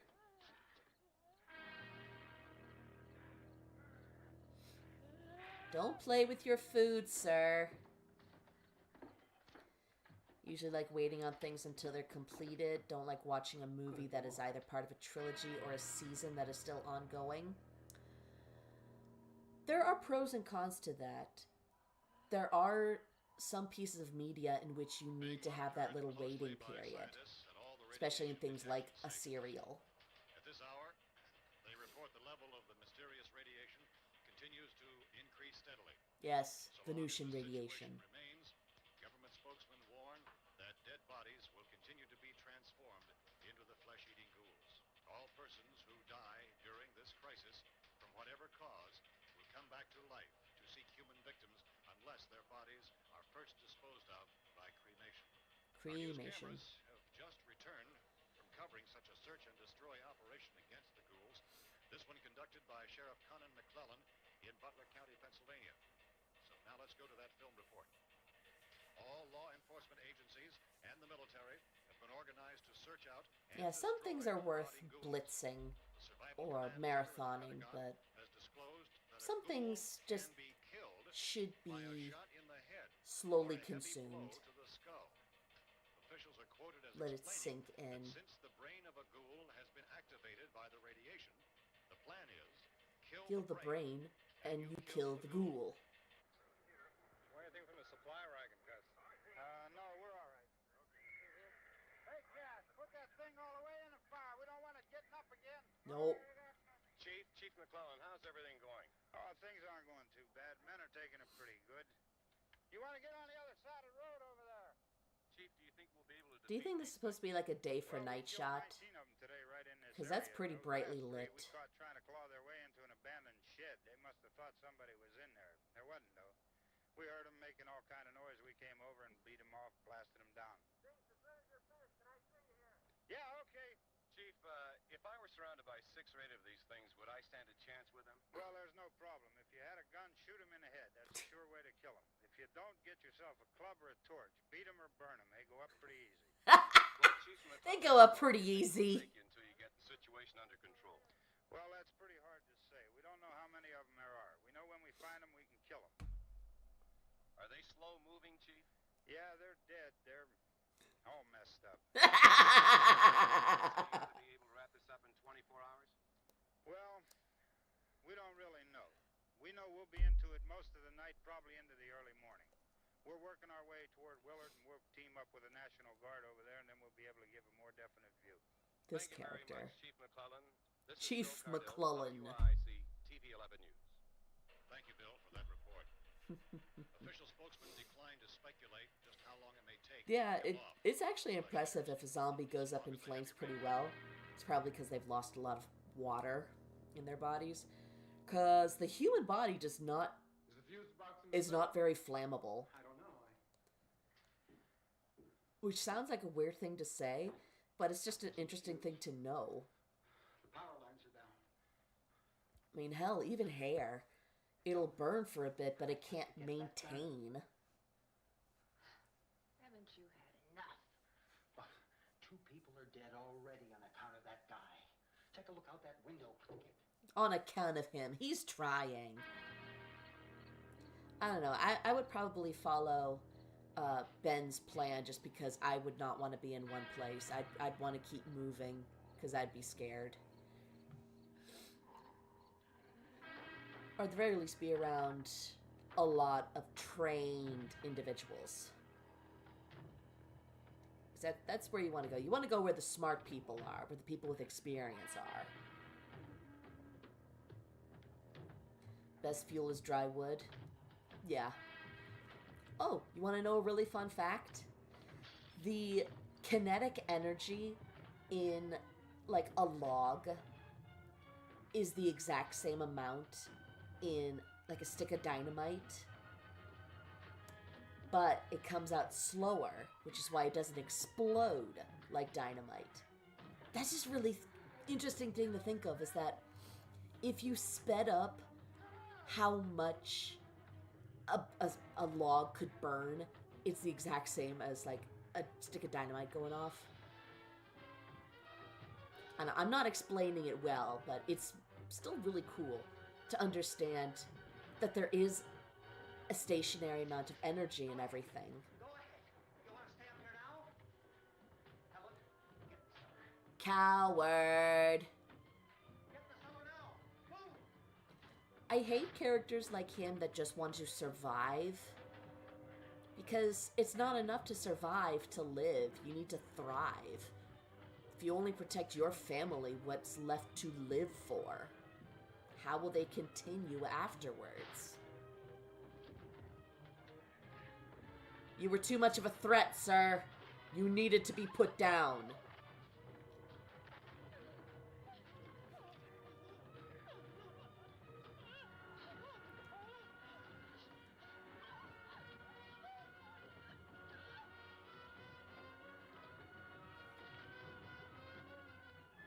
And down he goes. Down to the basement with ye. I'm sending you back. Back to the basement.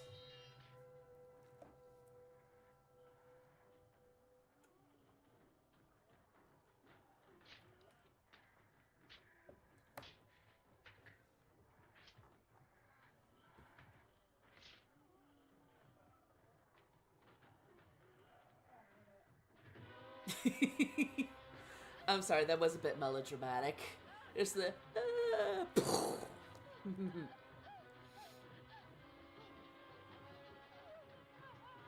There's the cemetery zombie.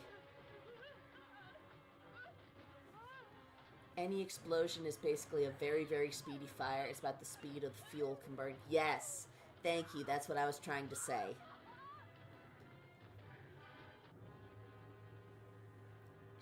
It's her!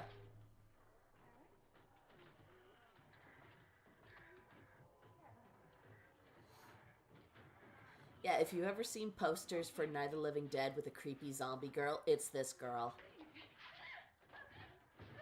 It's supposed to be this girl.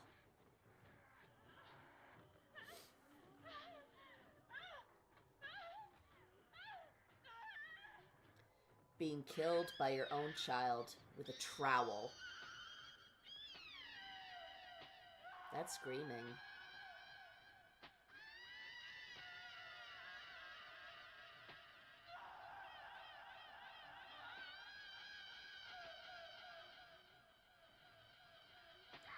This is more haunting than it has any right to be.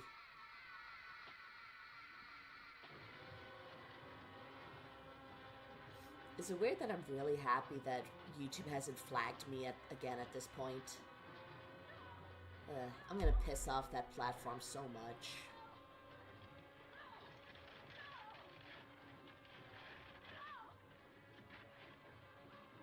Johnny! Johnny, be back. You wanted him back. You knew he was out there. And here he be. Aren't you so happy, Barbara? I know I'm being mean. I'm trying to be satirical. Is it working? Am I failing? whatever. Enjoy the movie. Cemetery zombie. Little girl zombie.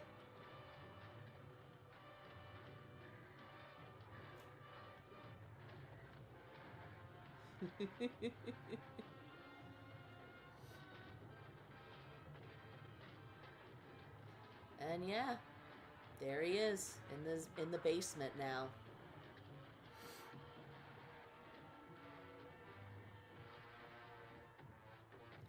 Although it is a very valid question, would hiding in the basement have protected them all along?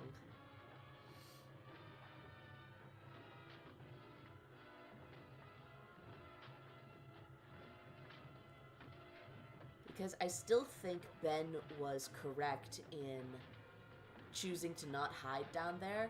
Because you don't know how well these things think. Although they are crowding pretty heavily.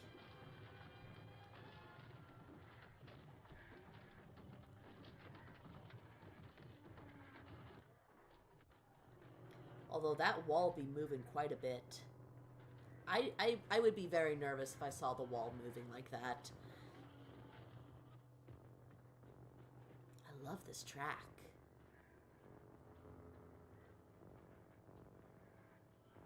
Ooh. Yep, you gotta destroy him.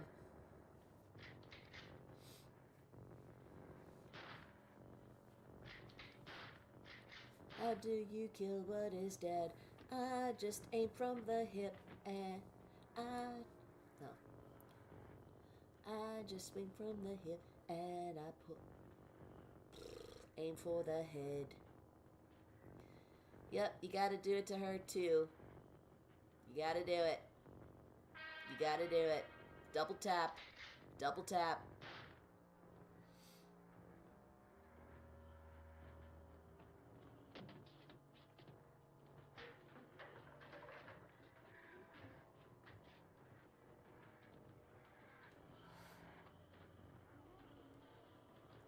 It also just feels kind of forgivable. Like, even if staying in the basement would have saved them, no one knew that for certain. Everyone can see how that would go wrong.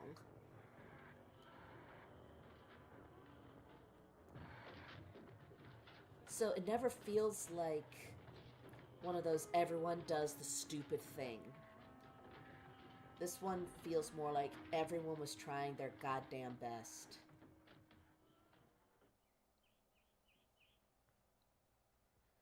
Oh, this. Folks, we are at the end of the movie. You're not gonna like it.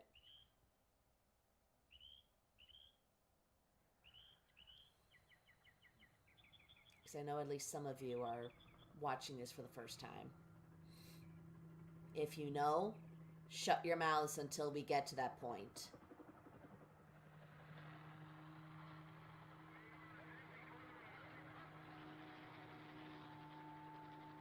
Oh, that track again. Delightfully creepy. I think it was from like a bunch of from sound libraries for a lot of 50s horror and sci-fi flicks.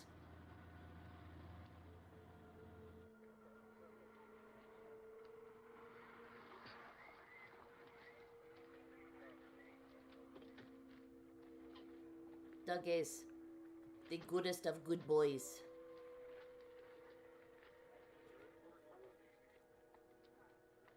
Hey, Vince, Al, you want to get about 4 or 5 men and a couple dogs? There's a house over here behind those trees. We want to go check it out. You go here, Bill. Yeah, Chief, we're going to stay with it till we meet up with the National Guard. Where'd you get the coffee?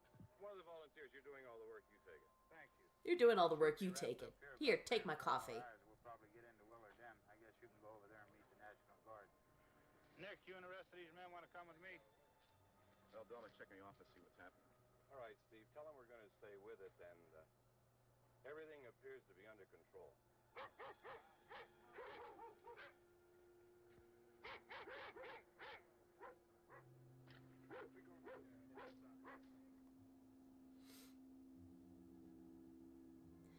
this is one of also the only zombie movies I've seen in which by the end people are regaining control. And I know Dawn of the Dead kind of changes that, but you just also kind of think of its own thing. Also, it's been a long time since I've seen Dawn of the Dead.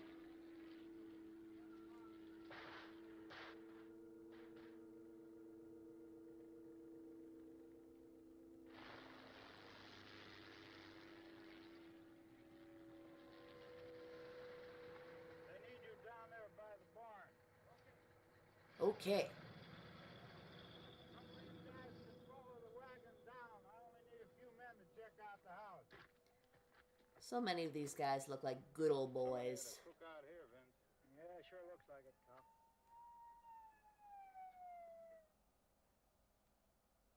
The sounds of hope. And they would have only known about the people coming through by the sirens. Actually, is he hearing the gunshots from the basement?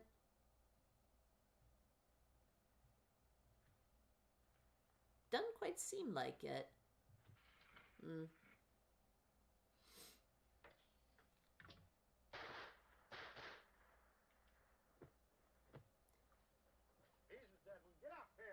That wasn't half bad for a Tony, Steve, you minor stunt go work. get bonfire. Throw him on the fire.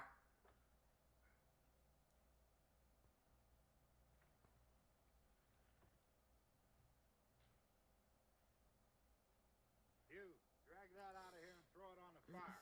Nothing down here? All right, go ahead down and give him a hand. Let's go check out the house. There's something there. I heard a noise.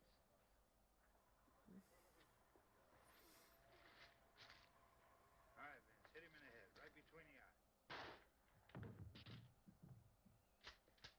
Good shot. Okay, he's dead. Let's go get him. That's another one for the fire. Yeah. And that's the ending. No survivors. Ben's ending is the most tragic. And again, if they had gone with a white actor for that role, it would still suck.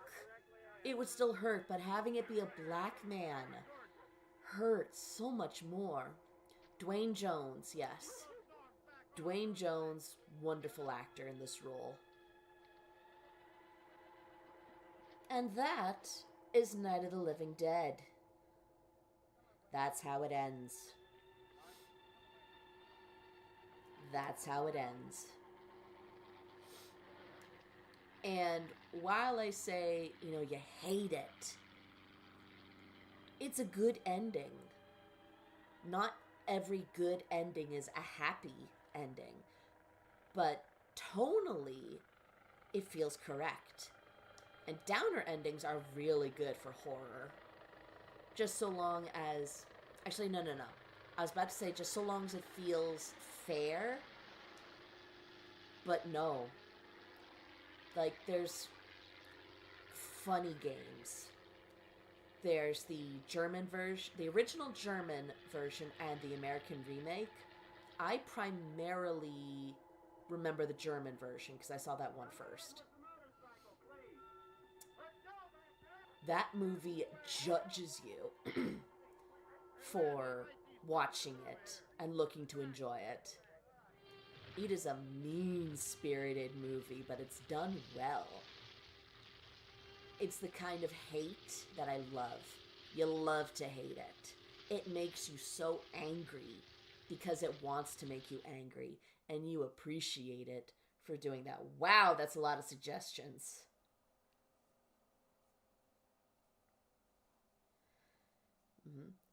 This one in particular feels unearned.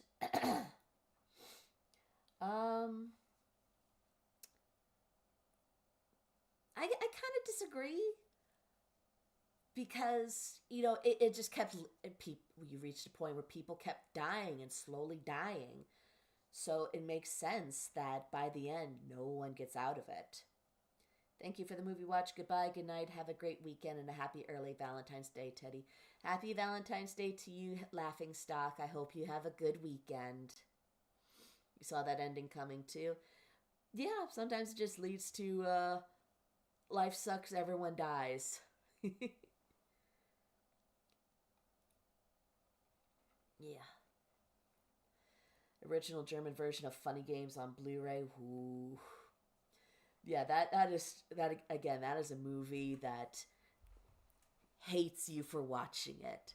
It's like, what are you getting angry for? You wanted to watch this family get terrorized. You wanted this. Why aren't you having a good time? Which, again, really well done, but fuck you.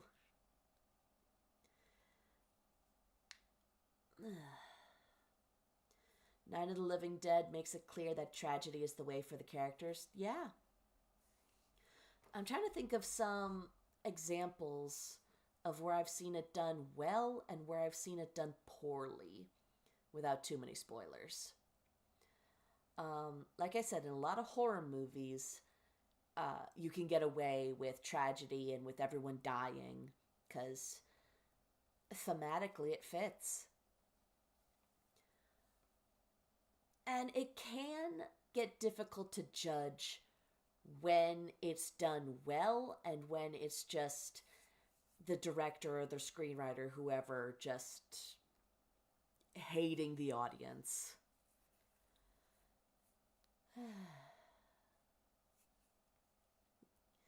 Good night to you too as well, Kat. Let's see, what else for some good ones? Because I've seen a lot of horror movies. Not every horror movie, because there's a bunch of them that I haven't seen. Some of which I will never see because the director usually did horrible, horrible things and should never be supported. If it's like an actor that is bad in a movie, I can usually overlook it because there's other people working on it. But if the director's a bad guy, fuck him. You don't want to encourage that shit. See, now, because, yeah, also that I think about it, there are very rarely any straight up tragedies anymore. For whatever reason, one that pops up in my head is Jacob the Liar. That was a Robin Williams movie, one of his drama films. Very well done. I don't know why that's the one that's popping up in my head right now, but it is.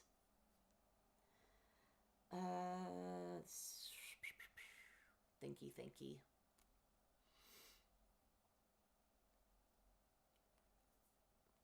They're the ones that technically have good endings, but they're still like that,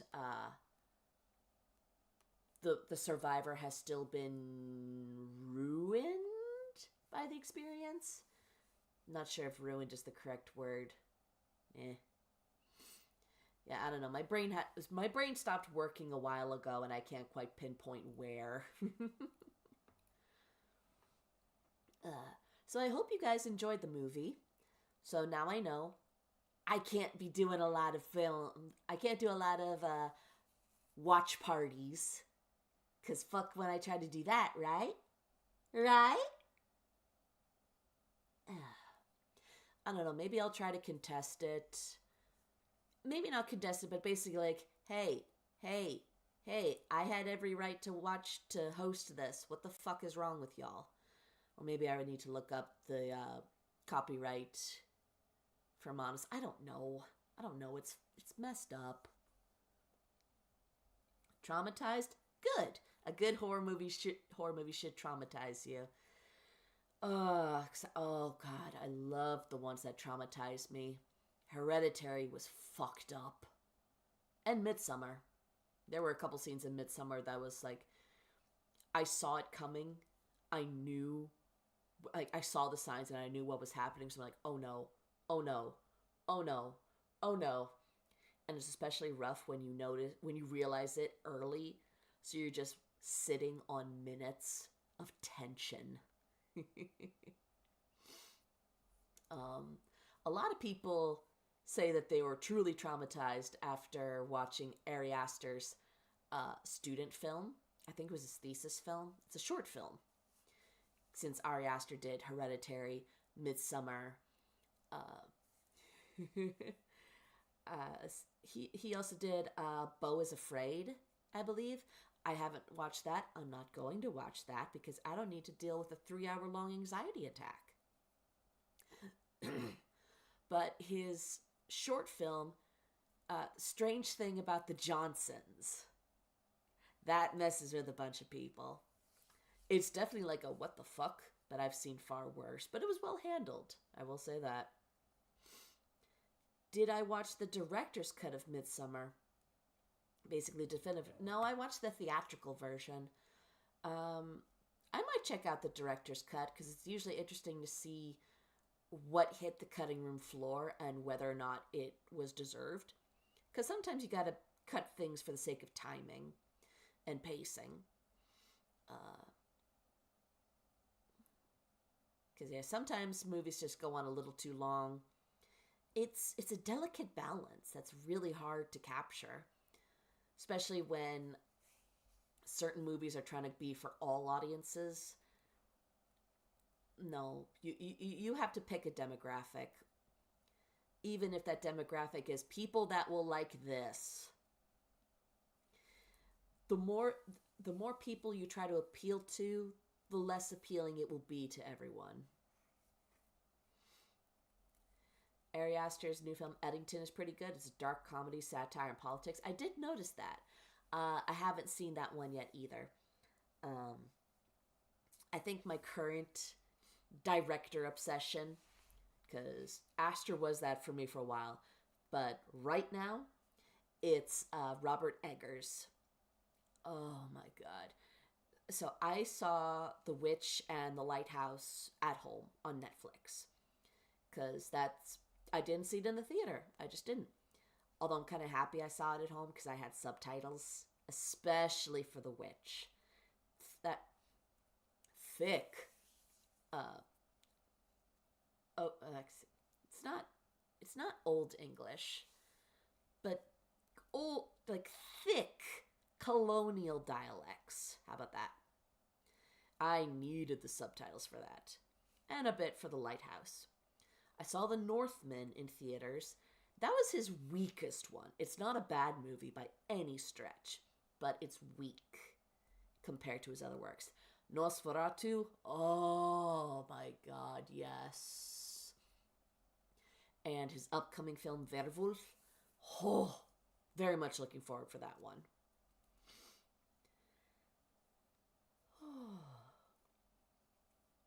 Yeah, Robert Eggers is my new horror movie obsession, directorial obsession. Yeah, it was interesting. It's essentially a Viking Hamlet, which again isn't a bad thing. It's a pretty straightforward revenge plot with Norse mysticism, shamanism, mythology. Like, there is a scene, and I think it's supposed to be vague as to whether or not it's really happening, but the main guy fights a Draugr, which is essentially a kind of revenant. And, you know, so he fights this reanimated warrior and ends it by cutting off the head and shoving it right up its legs against its ass. I'd say it shoved it up his ass, but only in the way a wedgie goes up an ass, not like in the anus. Because according to the myth, that is what you do to make sure a Draugr doesn't come after you. And they put that in there. They put that in the movie. They had something that very few people would know or understand, but they put it in because it mattered. And it just showed that they did his homework. Eggers goes into so much historical research for his movies. It's so admirable. I love it. I respect it. Yes! Plus the Sleipnir imagery, which I initially read as like a centaur. But no, It's Sleipnir. And I know I'm mispronouncing that. But I thought that was so cool. That was the best visual in the movie. Need to rewatch Nosferatu. Came out with an extended cut. Ooh. The extended cut is technically the director's cut. I'll watch it. I'll watch that. I loved Nosferatu. You know what's interesting? Starting from The Lighthouse, Willem Dafoe has been in all of Robert Eggers' movies. By what I've heard, after he saw The Witch, he's like, oh, I have to work with this man. I have to work with this man. And just started being a part of his movies. You know, he co-starred alongside Robert Pattinson in The Lighthouse. He was the shaman in The Northman, so it was kind of a small role. He was the Abraham Van Helsing equivalent in Nosferatu, because don't forget, Nosferatu was an unauthorized adaptation of Dracula. We almost lost the original cuts of the Dracula movie, you know, the Max Schreck ones, because Bram Stoker's widow found out about the unauthorized film and, you know, took him to court. Judge said, you have to destroy all the copies.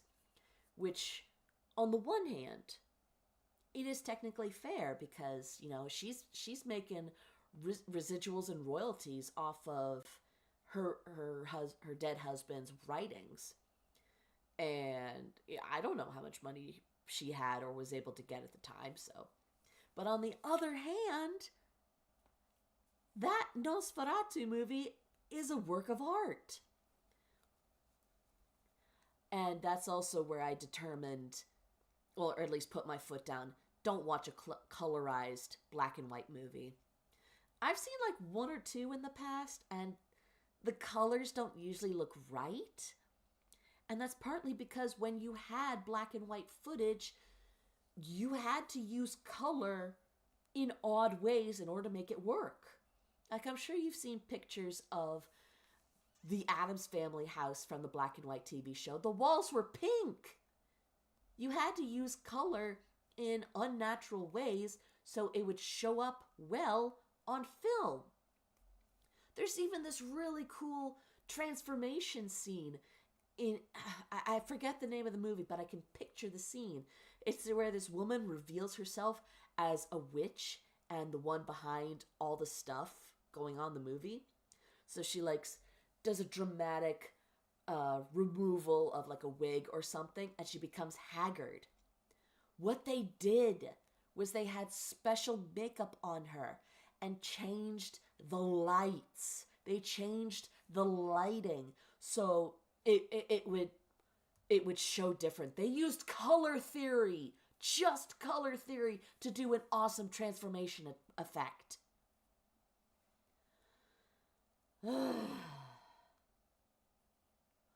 So yeah. So back to my original point. Before I watched the new Nosferatu, I went to watch the original Nosferatu because I like having that experience. And I couldn't find a basic bitch just Nosferatu as is. There was one with had like a rock soundtrack, and I tried, and like, yeah, that's cool, but it's so against the vibe of the scene, I can't. But here's the thing, because you have to use color in a special way, when you colorize a movie like Nosferatu, you destroy it. There's the scene in which I'm gonna interchange the names from Dracula with Nosferatu. The Jonathan Harker character, because I'm blanking. I know that Mina is Ellen in Nosferatu, but a lot of the other names go over my head. Anyway, there's the scene in which the Jonathan Harker character arrives at Nosferatu's castle, And his line goes, Nosferatu's line goes, it is past 10 p.m. Actually, no, it's almost midnight. All the servants went to bed at 10. And it's a bright, sunny day.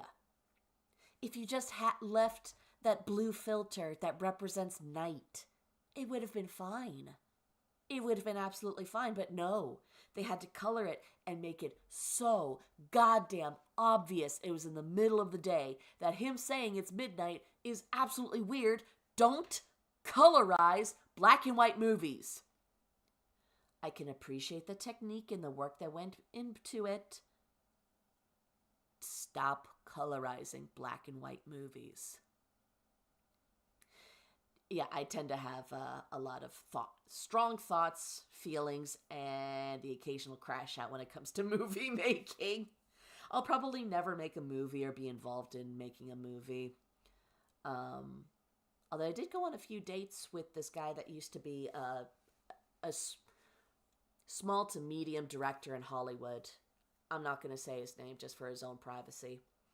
But we we kind of bounced ideas. Like he was going on about how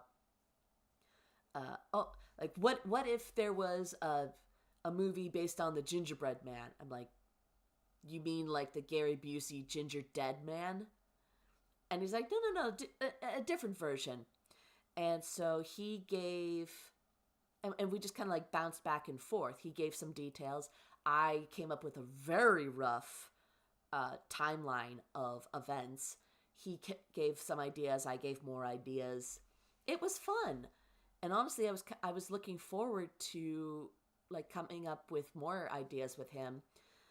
But then he ghosted me. C'est la vie. I liked him though. Oh well, he didn't like me as much. Make a Jeff the Killer movie. I mean, you could. Would it be a horror comedy though? Because Jeff the Killer and other creepypastas like him took it a little too far and kind of lost the fear factor. It's like, it's Jeff the Killer. I mean, and yeah, like not all villains have like super threatening names. Like you have Chucky the doll.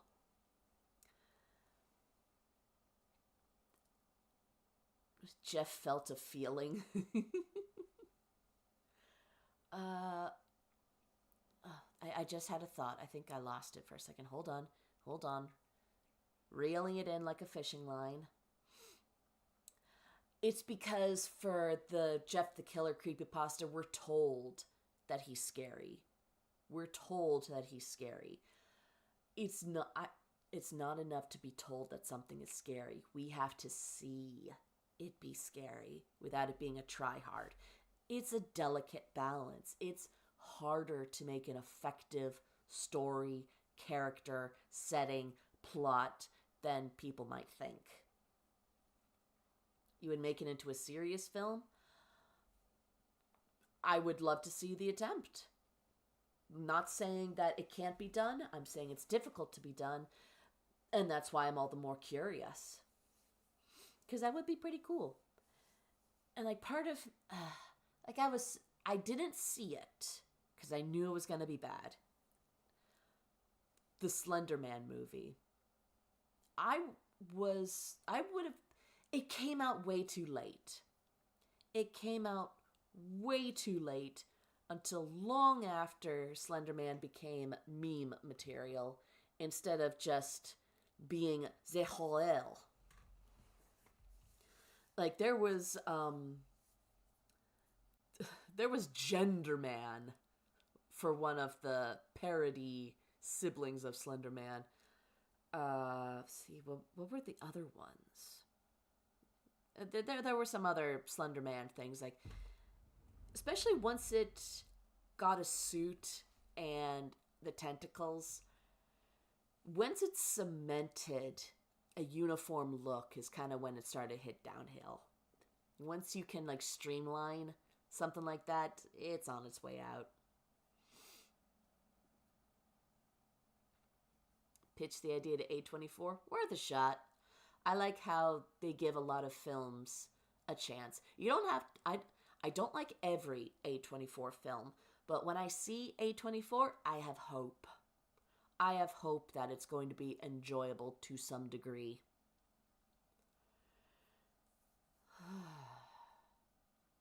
Trying to think now if like there are definitely some ideas that I would love to see be made into a movie.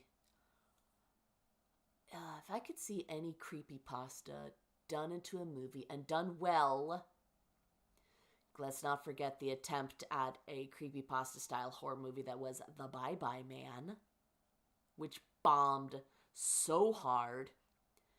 Like, when it came out, I lived in a different place, and that movie was in the theater for like 2 weeks, if that. That's awful. That's when theaters are like, nope, we're not going to make anywhere near enough money back. We need to replace with something that'll sell tickets.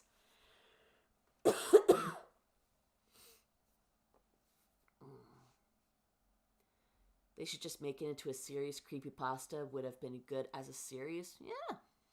If you can see whatever is chasing you, seeing the creature, if it is not prepared for, often the death knell for anything. Yeah, like the Slender Man games. That really like upped the ante, because knowing that he's close, not quite knowing where, and trying to escape, that's a good setup.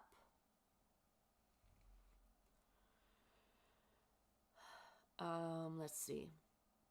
I've already seen a short film version of the Russian Sleep Experiment, which I have said is one of my favorite creepypastas.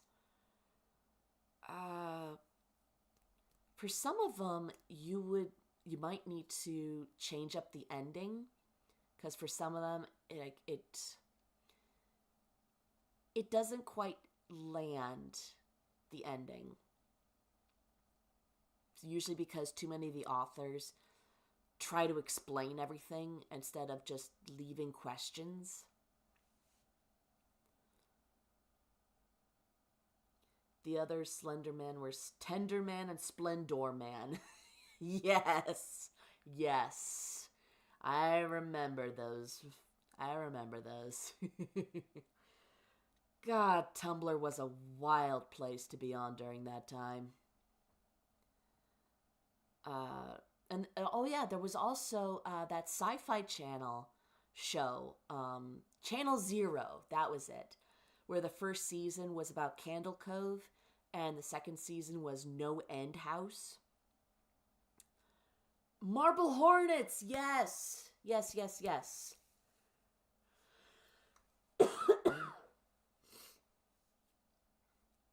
Oh, actually, that reminds me. Oh crap, what's the guy's name? It's gonna kill me. There is a horror artist. Oh my god. He's the guy that made Long Horse, that made Siren Head, Cartoon Cat. I forget the name of the guy, but he has an upside down face. That one is very interesting because you see him in photos moments before disaster. He's just hiding in the background with his face just upside down. But it's good. The man makes simple, creepy art with a tiny snippet. Smile Room, that's another one that he's made. Smile Room is so... Trevor Henderson, yes! Yes, Trevor Henderson. Love his work. I mean, hell, people were making games and expanding on the Siren Head lore. Siren Head works. Just having this thing that looks like an ordinary object, it gives a haunting noise that is like both warning and harbinger. It's just so good. It's just so good. Like just the image of the Smile Room. And there's even this little, I guess you could say, music video between Trevor Henderson, his art, and Mew, his music, called Metamorphosis. It's so good. It's so good. Do you think if I try to show that I could get away with it? No, you probably shouldn't risk it. I've already been flagged enough tonight. Let's not get on YouTube's radar. I will try to do a bit more.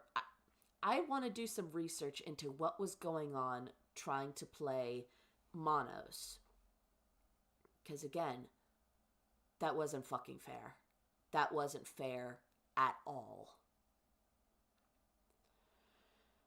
And for some things, yeah, it's been fair to punish me. Like when I did the karaoke stream, I knew some shit was gonna happen.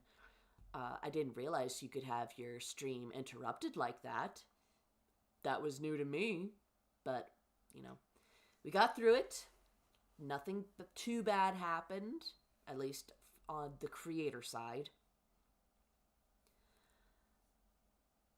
But this just wasn't fair. This just wasn't fair. Like, yeah. There was an image that I was going to bring up once we got to the creepy guy, like right before the last suspension happened. I was going to say he reminded me of Wygor. Because the way he was talking and moving in the trailer made me think of Wygor. The master has been waiting for you. Yeah, it just very upset, very upset. But that's also like why MST3K became Riff Tracks, because you buy the track or rent it, whatever, so you can play it over the movie, because they couldn't legally be allowed to do that, even with public access movies, but I don't know. Hey Teddy, have you ever watched a bad movie that made you really mad or pissed off? Give me a few moments to think of one, but I want to say yeah. Oh no. Is it time for that crash out? Is it time for that crash out? Oh boy. Alright, you guys are about to hear some thoughts. You guys are about to hear some thoughts. Okay, so I've seen plenty of bad movies, and most of them are just like, ugh, that wasn't worth my time. And I can usually write them off. But the kind that really pisses me off is a movie that started good. That even if it wasn't great, it was fun. And then just shit it away at the end. Let's go. I know I've warned you guys in the past. 2013's Jack the Giant Slayer. I've only seen this movie once, but it lives in my head rent-free. I will forever hate this movie. It will burn in my belly with the rage that I hold for it. I'm going to give you the basic overview. So you have Jack. His dream, his personal goal is to become a knight of the Royal Guard and protect the royals. Tell you your story and tell mine. Yes, hold on. I'm gonna get like no sleep later, but I need to lubricate my throat. Take it however you want. So, Jack wants to be a member of the Special Royal Guard that protects, the king, the princess. Basic fantasy fare. The princess wants to help her people, but she does it in ways in which she directly interacts with the people. And she's told by several sources I think one of them was her nanny, the other one was the king, told her repeatedly, when you are queen, you will have the power to make these changes. You will have the power to help these people. That is important. We will get back to that. So, giants in this movie, they're wreaking havoc. They're being controlled by this special crown. And whoever wears the crown controls the giants. And so you have this evil sorcerer guy doing that.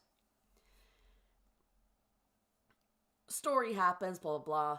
And in the second act, Jack gets to become that. He fulfills his personal story arc. It's like the end of the second act, which is a pretty good place to do it, if it's not at the very end. So yes, Jack becomes Special Royal Guard, gets to protect the princess. Big climactic fight happens in which now the leader of the giants has the crown. He's wearing it like a ring on his pinky finger. Big fight. And, you know, they do that big final confrontation, cut to the outside, waiting to see who's victorious and who will walk out. And it hit me. I was like, they're not. They have to. They can't do it the way I think they're going to. Jack is the one who walks out wearing that crown. He's the one who walks out with the crown when that was a part of the princess's story arc. She had been told the entire time, when you are queen, you will have that power. She should have been the one wearing that crown. Then she would have been queen of the giants. She would use the giants and her power with them to make things good for the people. But no! Jack had to come out wearing that. It just made no goddamn sense. There was no logic. Nothing that hinted at Jack becoming the king. Even with the whole him falling in love with the princess. Fine. But not him walking out with the crown like that. They just abandoned her personal story arc. I would not be surprised if this was the result of, like, just test audiences and the common man not understanding how a story goes. I want to scream even more about this, but my voice is damaged enough as it is, and I need to be able to record more later.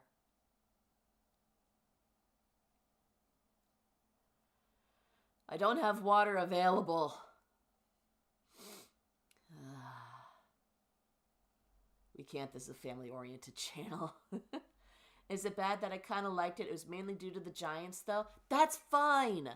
The giants were fun. Oh, God, what's the guy's name? My memory is absolute bad tonight. It's the guy who played Barbossa in the Pirates of the Caribbean trilogy. He is the leader of the giants. He's the smarter head because he's a two-headed giant. So yeah, if it weren't for that ending, it was a fun fantasy adventure. Ewan McGregor's in it. I love Ewan McGregor. He was good in that role.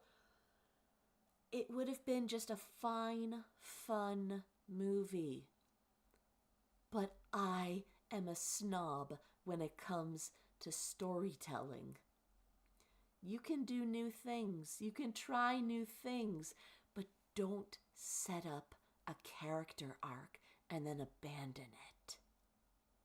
It's one thing if this was an avant-garde art house film. That would have been one thing. But a popcorn film, no. I end my crash out here.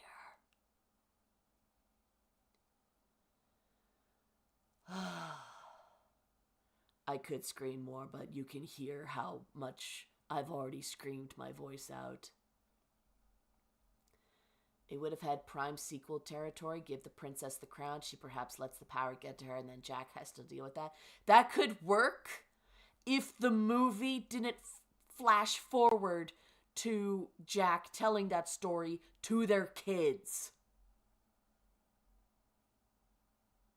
And the princess is there too because she's the mother, but no. Jack the Giant Slayer is not that ambitious. And that's why it is my number one crash out. I saw that movie almost 13 years ago, and it still haunts me. The Butterfly Effect with Ashton Kutcher. I really like the deleted ending that involves him offing himself in utero. Especially when it comes with the line that this wasn't the first time her unborn fetus has strangled itself with its own umbilical cord. Fucking dark. But yeah, like, what was it? There was like 3 endings made of The Butterfly Effect.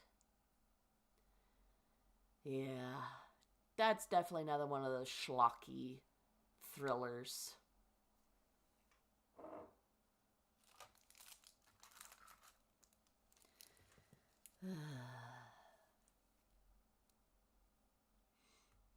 Yeah, might not be able to do this for too much longer because, again, voice. I'm hitting all the baritone notes.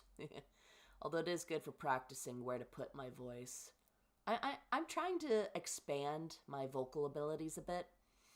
Slowly but surely. And one of them is learning to push my larynx deeper into my chest. I actually learned that tip from a video on how to masculinize your voice.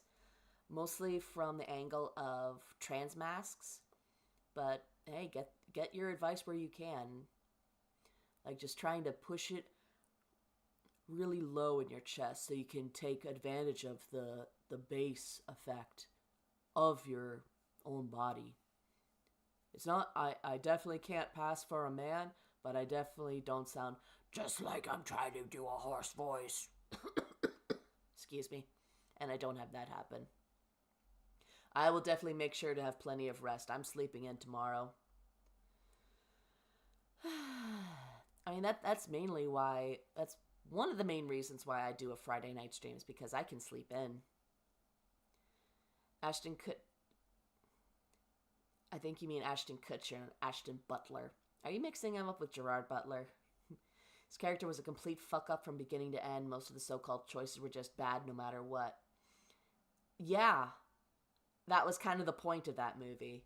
Was how each decision you make has far-reaching effects. Hence, the butterfly effect. Chaos theory.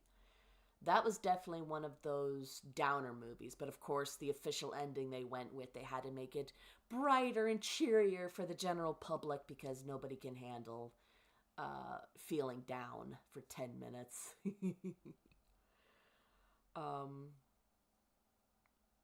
remember not hating his character. He literally lived in a tragedy, because especially when you think about Shakespearean tragedies, they're like the main characters just victims from the start. Nothing they do is going to help.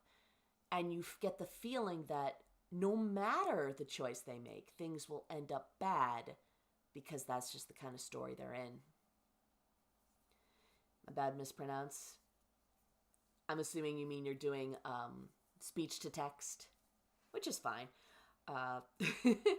There's this one screen cap from a conversation I had with NP over text, and I screenshotted it because it was so funny. He's using speech to text, and he's trying to say the word accrue. I think it was technically a banking conversation, I think it was, financial. She was like, he's trying to say accrue. Accrue. Accrue. And it's just spelling it different ways, like a crew, like a ship's crew. It even went a cruise. He's just trying over and over and over again until he finally typed it in. It was funny to see his attempt. Yeah. Ashton Kutcher did pretty well for himself after that 70s show. Although I think I heard only Topher Grace really came out of that situation well. Because too many people were defending, what was his name? Danny Masterson, the guy who played Hyde. No, you just forgot his name because you fucking hate him so bad and fucking hate the butterfly effect. That's fair. That's fair. Again, I don't think I hated the butterfly effect, but I don't think it reached the potential it should have. Especially, this is nitpicking, but there's that one thing where he tried to do the stigmata effect, and it's like the movie broke its own internal rules. And I will never understand why the fuck a bunch of idiots would say the ending of the butterfly effect is thought-provoking. I'm trying to think of the three endings. There's the one where he essentially scares off his childhood crush, so she lives with her mother and doesn't get abused by her father, and then they pass each other while they're adults. I think people think that's thought-provoking because it's making you consider how much you have to sacrifice, or just the effect a single decision can make. Whereas the fetal ending is more just straight-up tragedy. Bye, guys. Good night. Stuff to attend to later. Gotta catch up on more. It was still a pleasure to have you here. I'm glad that you were able to stay conscious long enough. But yes, get a little more sleep so you can deal with your day. Need to get some writing in. Got very distracted. Have a good night. Stay safe and well. Might be talking about ideas again in the Discord server. I look forward to that conversation. But yeah, Butterfly Effect definitely falls along, like, Psychology 101 type thought-provokingness. And I am trying to talk down to my inner snob. But basically, some people don't engage with such thoughts on the regular, so if something like that triggers thoughts for them, good?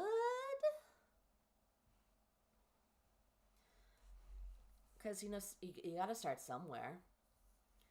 Whereas there are movies like Annihilation, where I came out with more questions than I had coming in.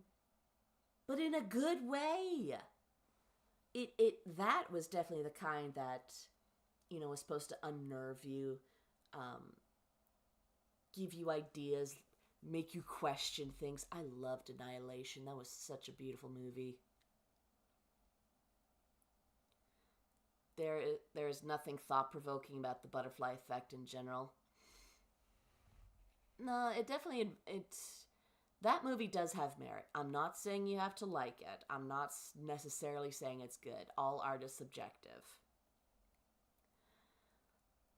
But I remember not hating it.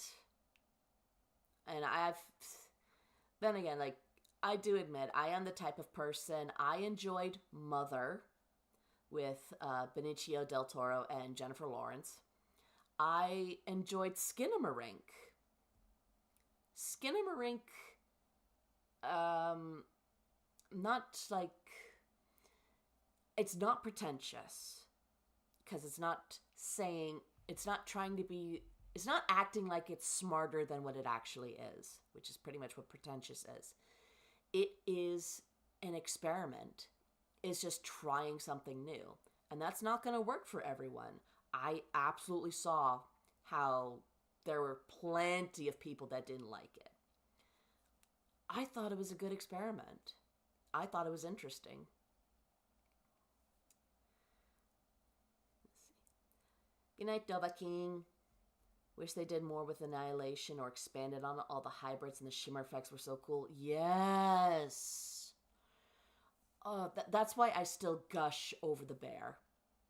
and definitely going to utilize that bear when I get the the JoJo style fan art done.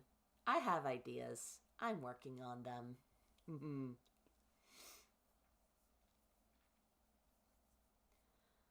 Let's see what else.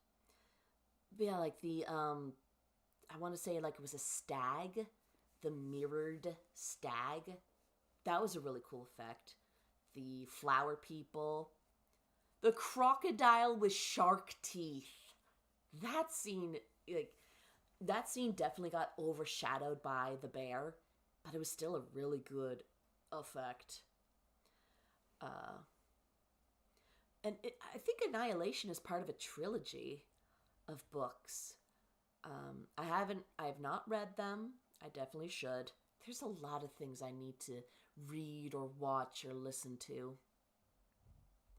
The bear was so terrifyingly interesting. Yes. I have pictures saved to my computer of the concept art and the final art. How, you know, it's got a bear skull and a human skull fused together, sharing the left eye. The bear's mouth has two jaws. That's just so cool. It's just, I love bears. I think bears are so cool, especially if they, I even enjoy monster bears, but I don't enjoy films where regular animals are portrayed as monsters.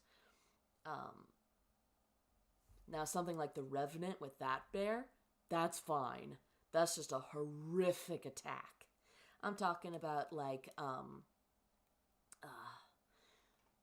the ones where the humans are trapped and being hunted by these animals as though the animals were monsters and not doing logical for animal things.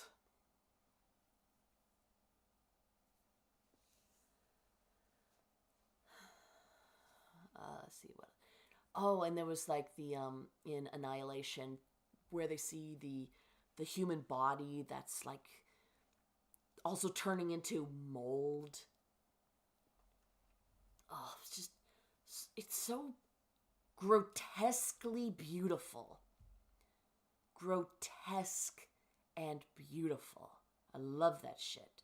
I eat it up.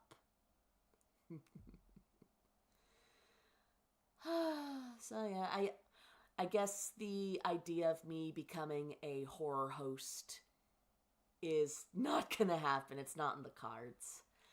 I don't know, maybe I'll check and see if Twitch is any better with that, or maybe I'll just stick to Discord for having movie nights. I mean, I still need to host Star Wars. Because some people need to see it. For the classics, I think people should see them at least once. I guess the closest comparison I can give with that, with me, is I have seen most Ghibli movies. Not all, but I'm working on it.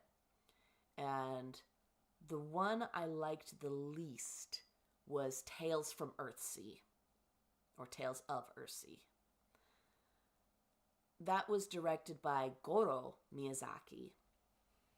And he's not as good as his father. I'm glad I saw the movie. I don't need to see it again. And sometimes that's just how it is. It's like, oh, I also felt that way when I saw Forrest Gump. Because I didn't watch it start to finish when it came out or when it was in the height of its popularity, when it was still actively part of the cultural zeitgeist. And I watched it as an adult and I'm like, this is very overrated. Now, either it's overrated or it didn't age well, or maybe it's me.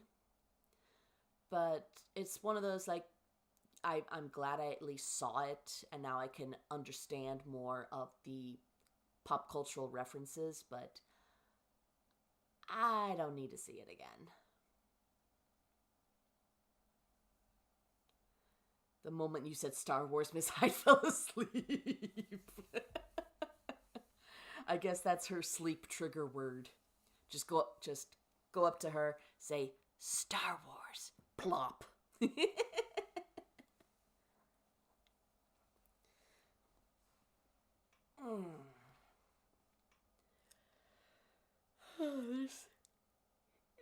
There's so many more ideas and things I want to try as I do streaming. I don't want the streaming to overtake my ASMR, but I am very much enjoying doing them. I like having something planned for the end of the week, for just thinking of ways to connect to the community more and just let a bit more of me out. Like, I shared with NP my latest short of me playing Spooky's Jump Scare Mansion, because I wanted him to laugh at me doing the jump scares, especially the second one when the gel sneaks up on me and I gave that huge shriek, and you can hear me thump through the microphone, and the way that my bear form shook, it was so funny. I had to laugh at myself. It's funny. But anyway, he's like, you seem really good for streaming. Like, you seem so genuine. Like, yeah, of course I'm genuine. I'm always genuine. I don't understand not being genuine. Okay, I do understand when I need to play a certain role in public. I understand masking, but I don't like performing being genuine. I like to be genuine. It's more relaxing.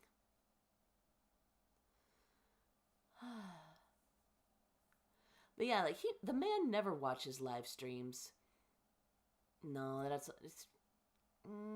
no, I don't think it counts if I say that he watches League of Legends tournaments. That's not quite live streaming. I mean, it technically is, but not in that way. I don't know. Pedantics is eating my brain.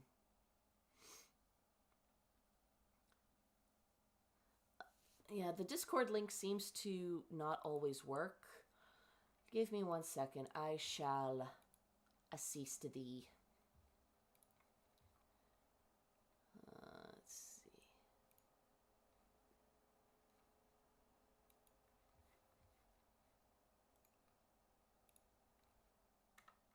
Try that one. If anyone wants to join the Discord, there's the link right there. I think one of these days I'll get like a more official link. We will see.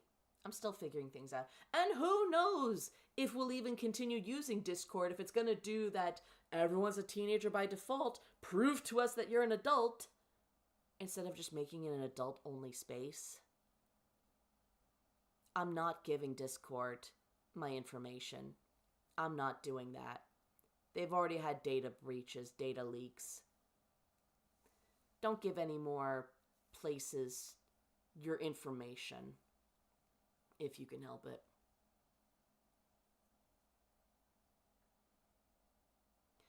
Yeah, I do see what you are saying, Jackie. It's been a very long time since I've seen the butterfly effect. I do not share your rage, though. I think I see it more as like being mediocre, because I have seen worse. Hold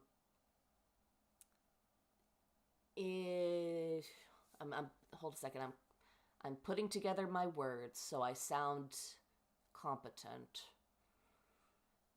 That's the word I'm looking for. So it sounds like, again, it's been a while since I've seen it, but it seems the main issue is that the writing is very juvenile.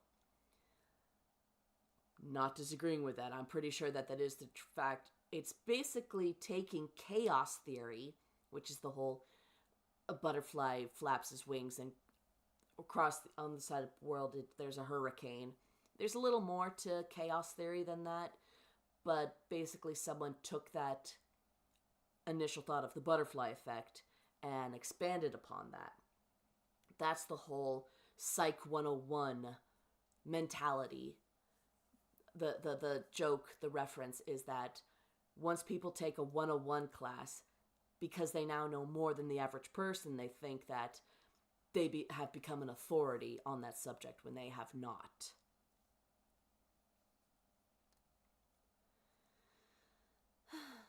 Barely on Discord, sometimes you forget it's there. That's fine. Before I made this server, I was rarely on Discord myself. Only really there for coordinating meetings with my D&D group.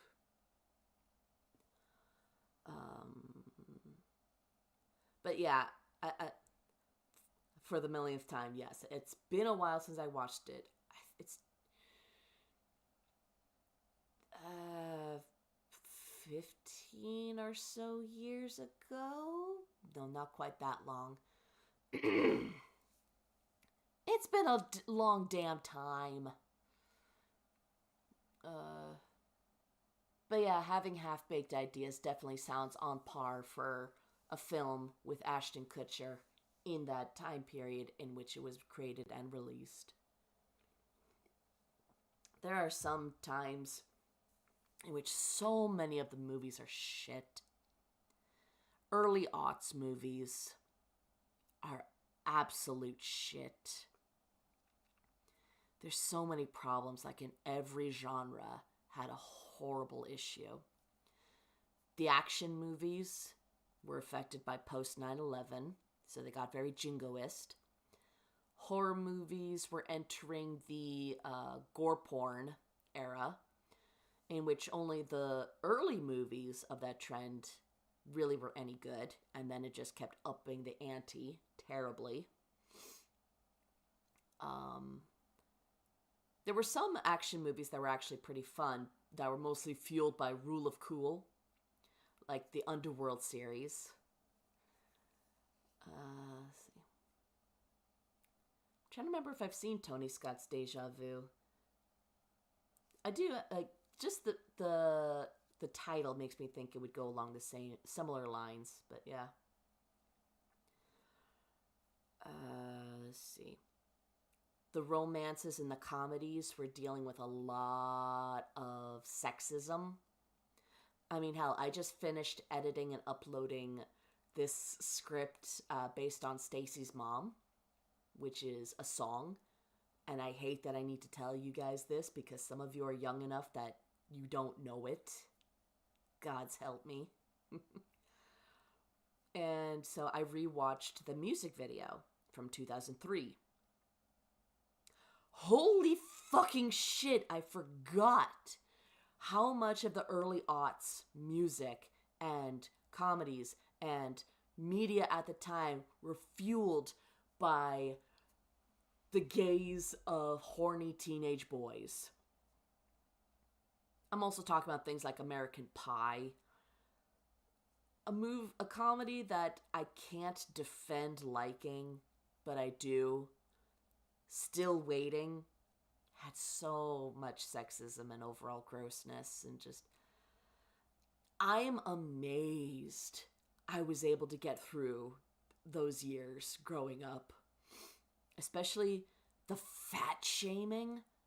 Oh my god. Like, you just look at some of the bodies from that time that people were mocking and calling ugly or fat. Nowadays, we're like, excuse you? What the fuck?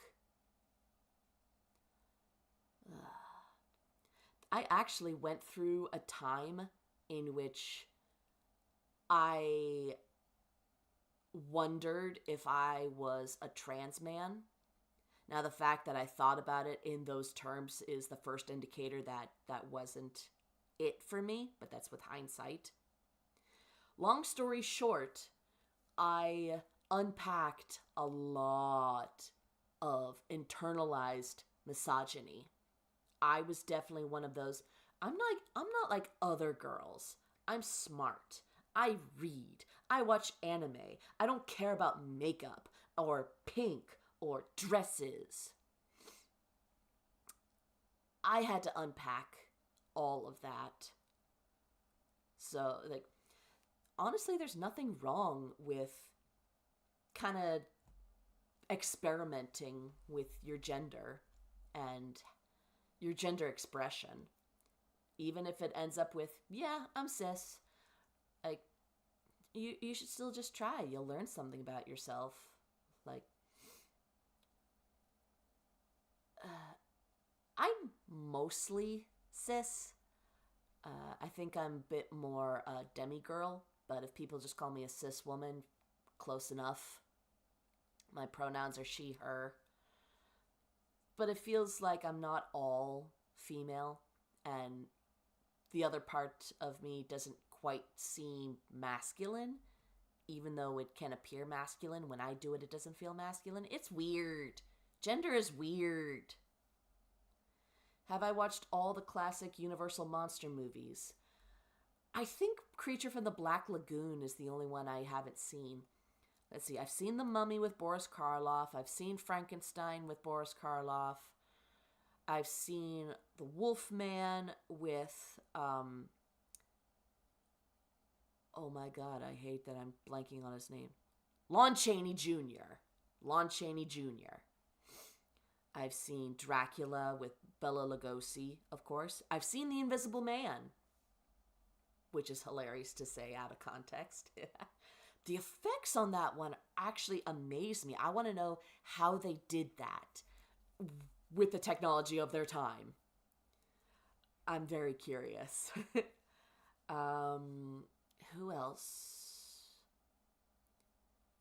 I think there was a Dr. Jekyll and Mr. Hyde with Lon Chaney Sr. I could be wrong. Invisible Man rocks. Yes. It's definitely underrated. Jack Nicholson's As Good as It Gets also made me angry. That movie was so boring, so frustrating that I skipped it. I didn't bother watching it. I don't watch a lot of rom-coms. It's just a genre that doesn't appeal to me very much. And there have been some that I have enjoyed. None immediately come to mind, unfortunately, but I try not to hate whole genres sight unseen. Because I think there's something worthy in all genres. Sometimes it's just harder to find them. I'm trying to think. Like, there's this documentary I've seen, Nightmares in Red, White, and Blue. I very much recommend it. It's a good documentary. Going over the history of horror movies in American cinema.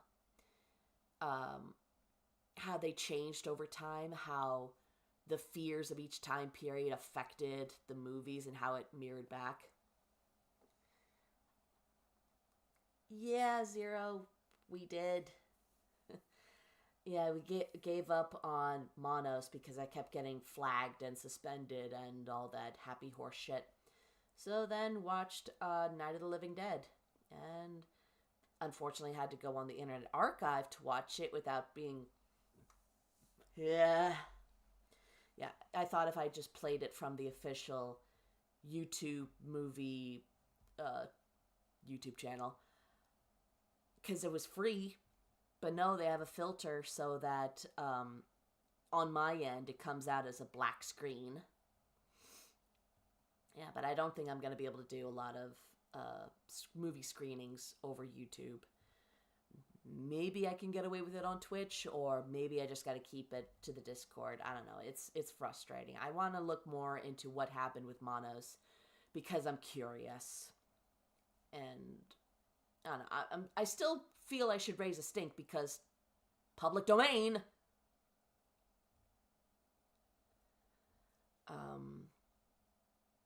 But yeah, like, there's one thing with The Invisible Man that comes to mind is, and especially the Universal monster movies in general, shifted with the times. Like, The Invisible Man went from being a menace to an American spy in World War II. Okay. But yeah, I think Creature from the Black Lagoon, does that technically count as a Universal monster movie? That one I've not seen, but I have heard that it was mostly done to show off the underwater camera technology of the time. Because when you have a new toy, you just want to show it off. Twitch is much more lax. Yeah. I have heard that Twitch is better for streaming in general. But also it's like I grew my audience on YouTube, so I don't know. Maybe I'll do some streams that are Twitch exclusive, and I'll do other streams later that do both. I don't know. I don't know. I'll figure it out. I want to continue what I am doing. So I just want to keep trying until something physically stops me. Which might have to be the full removal of my vocal cords. Knock on wood. You think it counts? Thank you. Although I love the fact that Gillman, which is what that monster is referred to, was the direct inspiration for The Shape of Water. I love that movie. I am definitely a fan of Guillermo del Toro. Not everything, like, I am not one of those admirers of anyone. If any creator, I think, oh, this person is infallible. I kiss the ground they walk upon. No. I just really admire their work. I notice a track record that I enjoy, and I know, hey, there's a good chance that I'm going to enjoy this project. Because I've enjoyed a lot of Guillermo del Toro. Even The Devil's Backbone, that was good.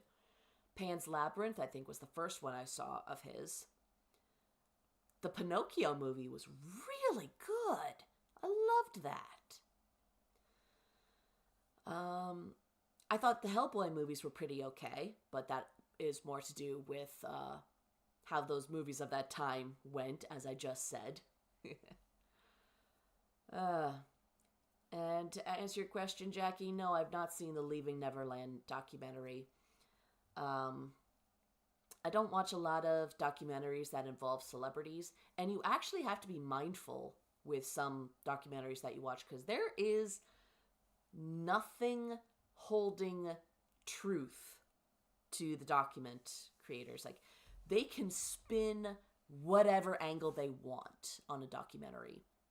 I mean, hell, look at Super Size Me. Super Size Me was actually, his health declining was because of alcohol withdrawal, not the food. It was a poorly done experiment with a terrible specimen pool. That's not the word. It was a very bad experiment being run. Yeah, I much prefer the horror history movies like Nightmares in Red, White, and Blue, horror noir, which is the evolution of black people in horror movies, from caricatures to characters, being villains, being heroes, the directors. Sample size, yes, thank you. I swear, I have the words in my head, it's just all a jumble. My brain is no longer a computer, it's a Rolodex. And what was the other one I was going to say? Queer for Fears? I think that was the name of it. It was the history of American horror movies through the eyes of queer folk. Like, a lot of the black and white post-Hays Code, I want to say. A lot of the vampire ones, the ones that had female vampires, were either reflecting fears of sexually aggressive women and also a fear of lesbians, which the fact that that is a fear speaks a lot to that time period.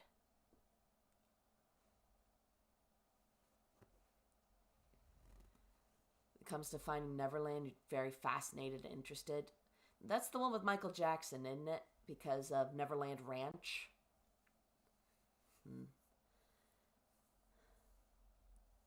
Relationship update. Ooh, tell me. Spill the tea, girl. Spill that tea, boy. I'm trying to think what else there. Leaving Neverland got removed from HBO Max by a company that was owned by Michael Jackson. I mean, if it's his estate, they would definitely want to try to muffle it so that they continue selling like CDs and memorabilia and merch after his death. You might have overcorrected. Well, first I almost read that as overreacted. I was about like, what? Based on everything you told me, that sounded like correct. How did you overcorrect? Because it's not good to overcorrect. Then you just swing in the pendulum to the other side. It's just as bad, but a different flavor. I await thine response. I'll try to think of other interesting movie trivia as I think. Here's a piece of movie trivia that you might like. A lot of people credit Texas Chainsaw Massacre or Halloween as the beginning of the slasher era, or being like the first slasher movies. No, they were not. They may have been the beginning of the slasher movie boom, but it's mostly believed that the earliest example of a slasher movie is The Town That Dreaded Sundown. You have a masked killer based on a true story, and you just get to watch him, find people, kill them in interesting and horrific ways. And there you go. So I like to think that that's really the true prototypical slasher movie.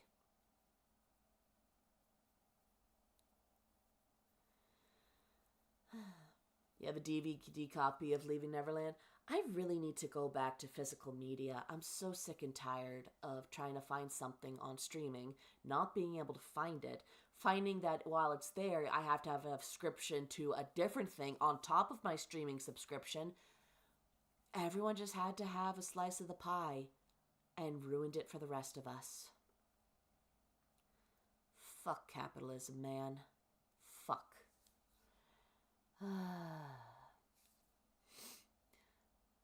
I think after Zero shares the rest of their, not sure your pronouns, relationship issue, I may call it, at the very least, at 1 o'clock for me. What are some other interesting things to talk about?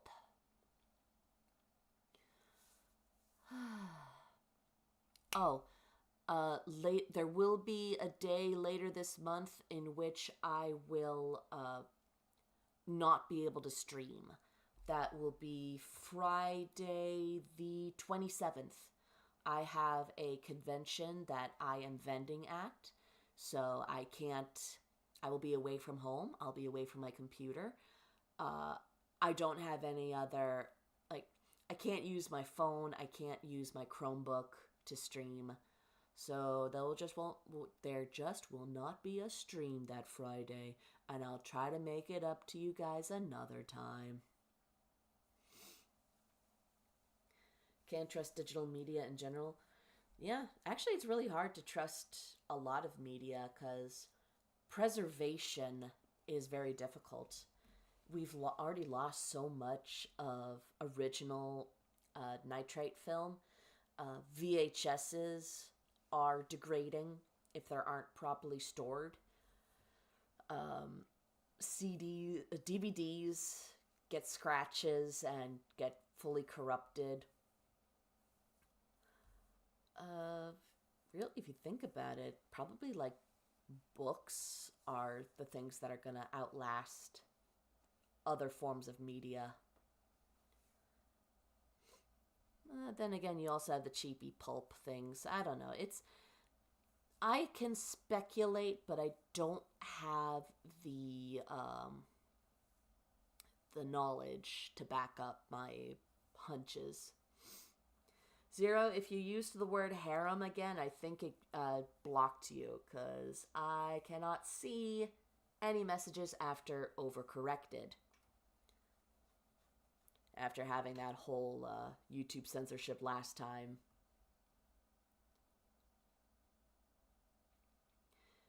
VHS tapes in general are useless. I don't know. I grew up with VHS tapes, and for the most part they worked, so long as the tape didn't get pulled out or get really twisted. But really, if you think about it, just the way we are able to capture imagery, sound on such thin material, but we make it work. Thing is, they have like no experience dating, and like they have bigger expectations than I do somehow. Is asexual censored by YouTube? Well, you managed to get that one through. You can also shorten asexual to ace. As I've mentioned, I am queer. I am aware of the queer community. I am aware of a lot of the words and the usage, so you can use the code words with me. You know, that actually does make sense. Because sometimes if you don't have experience dating, then you might have these lofty visions of how you want it to be. And if you don't have at least a little bit of grounding, you're not going to find what it is you're looking for. There is a balance to that, though, because I once had a guy, he was a friend of mine in high school, and motherfucker, he tried to tell me, like, like, you haven't found anyone. Maybe you should lower your standards.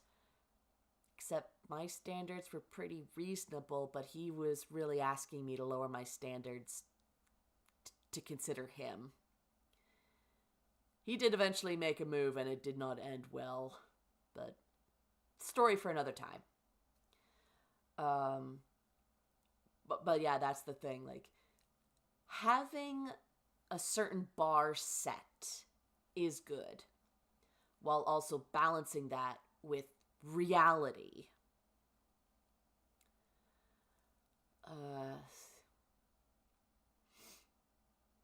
But yeah, if he has like no experience, yeah, his vision is going to be skewed, especially if it's the whole hierarchy, hazing, mistreatment bullshit. I mean, hell, that sounds like the base ingredients for a little cult leader. Not saying that's what he was or what he would have turned into, but the ingredients are there.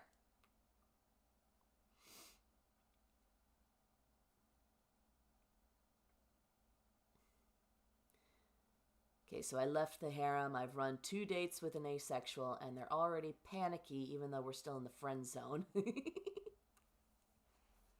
I'm glad you're already finding other dates. I mean, like, just, yay. This is a genuine applause. I'm not doing this sarcastically.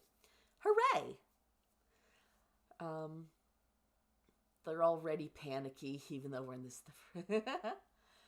When you say they, are you talking about the ace? Or are you talking about the guy you left? The harem leader.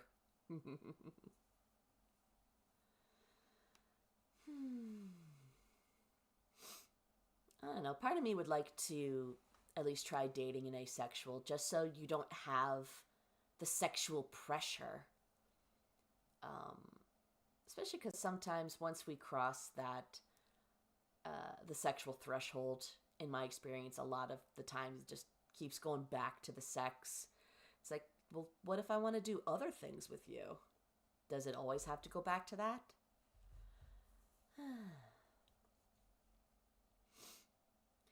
So do you think you overcorrected because you rebounded with this ace? that doesn't sound like an overcorrection. It just sounds like you moving on. I don't know, maybe you can count the rebound as an overcorrect, but you're far from the first person to do a rebound after a bad relationship. Like, relax, it's just hot pot night, then carbonara, I have no expectations. He, him, they, them pronouns. Thank you. That's adorable. That's adorable. I can definitely see why they would be anxious. I bet they have experience in being told that there's no expectation, but later getting that pressure to act. So I understand his tension, let's say. Excuse me. But that is kind of cute. Just keep being chill. Demonstrate that you are safe, because showing that is going to mean a lot more than just verbally reassuring. But no, again, that doesn't sound like an overcorrection. That's just a rebound. But so long as you're treating the ace with respect, tally ho, good sir. I hope it goes well. And if for whatever reason you're not a match, I hope it'll end amicably. Oh God, no, that's Teddy, why? I put my foot in my mouth again. I'm trying to find the good silver linings, but I had too big an umbrella. I hope you have a lovely time with the ace. He sounds lovely and adorable to tease. Their relationships have all been friends to lovers type deal. I'm his first dating a stranger. Ooh, yeah, that can definitely be interesting. I've definitely had more success in the friend to lover pipeline. Whereas the blind dates or dating apps, the dating apps can be fun, but I don't know, sometimes it just ends in disappointment. Or maybe I'm just unlucky. Who knows? Well, still, I'm very happy for you, Zero. I'm very proud that you got away and that you haven't gone back, because there are some people that do that. I know a few of them. But I'm very happy for you, very proud of you, and I hope you find success in dating. I hope you find happiness. I hope you find joy. I hope you find fun. And if you're truly, truly lucky, I hope you find love.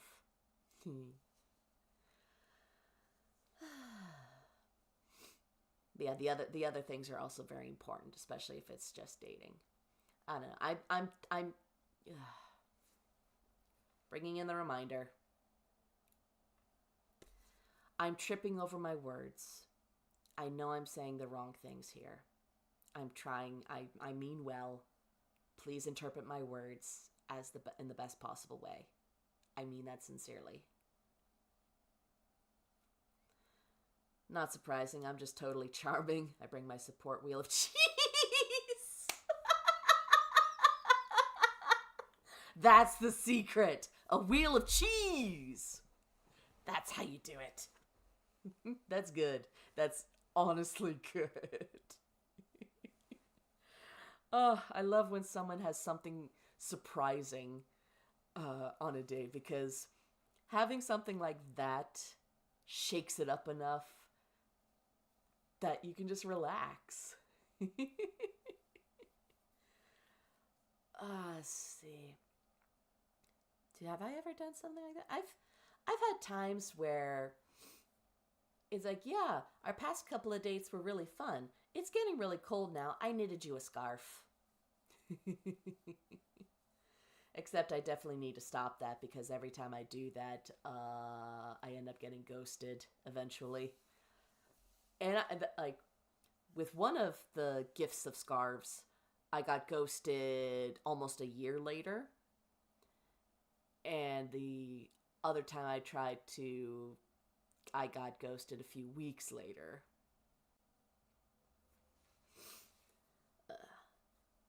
I don't know. So I gotta stop giving cursed scarves. I've got all the men and women looking my way. They may not be interested, but they are intrigued. Yes! Go for the different angle. Do they find the hidden cameras on your scarves? There's no hidden cameras.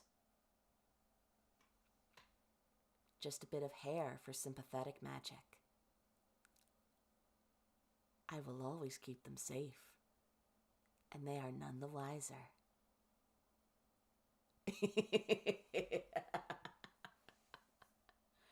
Besides, scarves are a terrible place for hidden cameras. You know, you would constantly have the sound effect of the ruffling fabric. It would get wet. It wouldn't point in the right direction. Hidden cameras are for hats. Hasn't anyone ever told you that?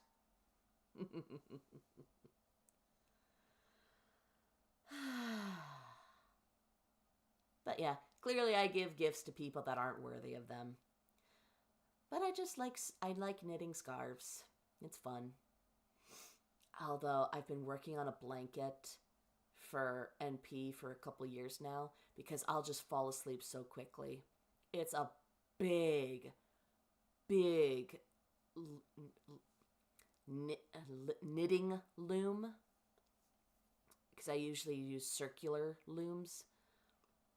But this is a big one. And it can take me like 15 minutes to get through one layer. Whereas for a regular circular scarf, I see the growth. So my brain is just drip feeding me those endorphins, that dopamine, as I create. But this one, no. And I have so much yarn left. Meters and meters and meters and meters and meters and meters of it.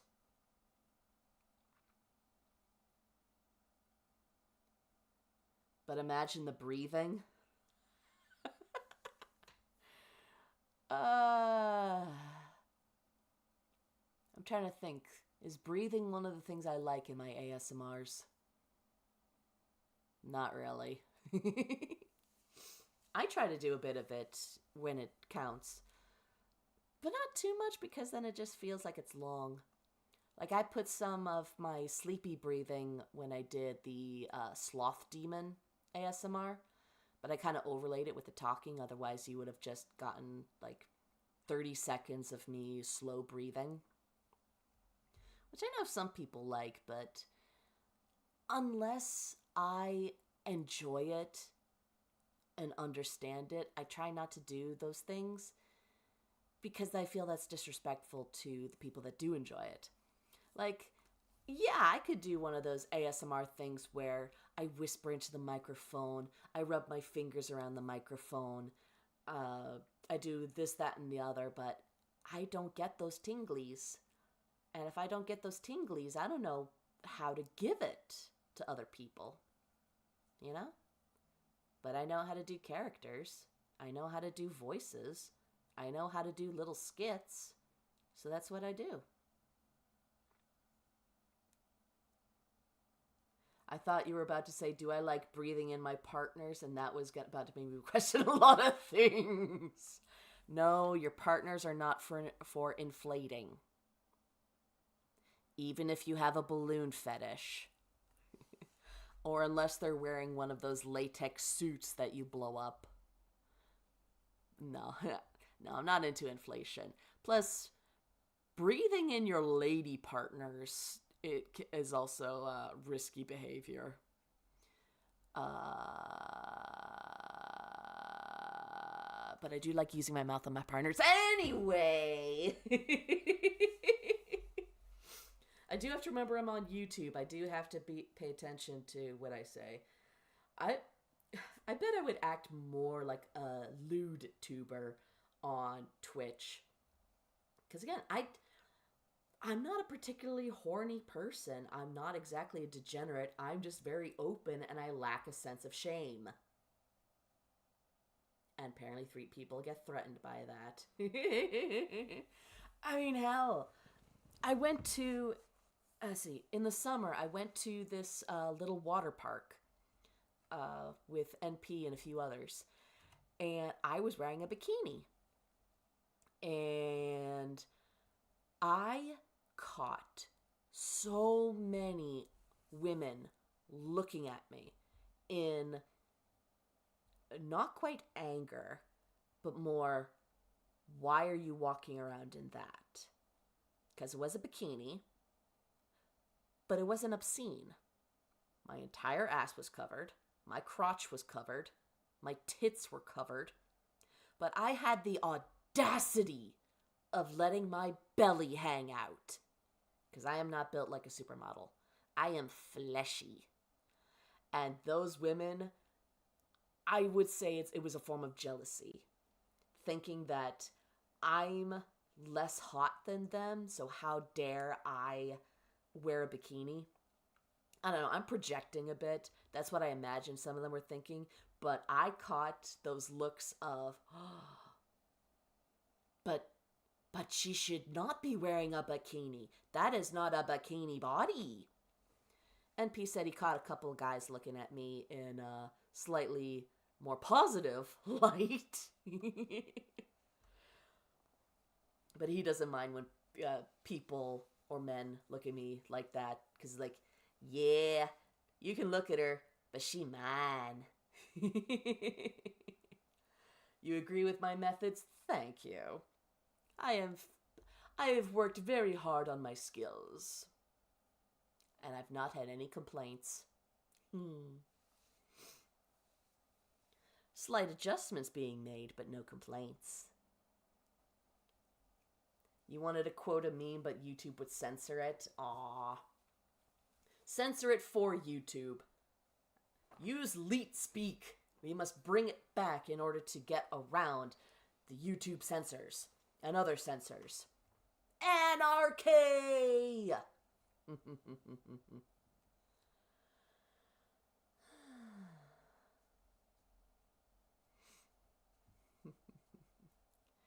And besides Zero, I can make you question a lot more things. We have such sights to show you. One of these days I'm going to get a bit of Cenobite art of me. Just because that'd be funny as fuck.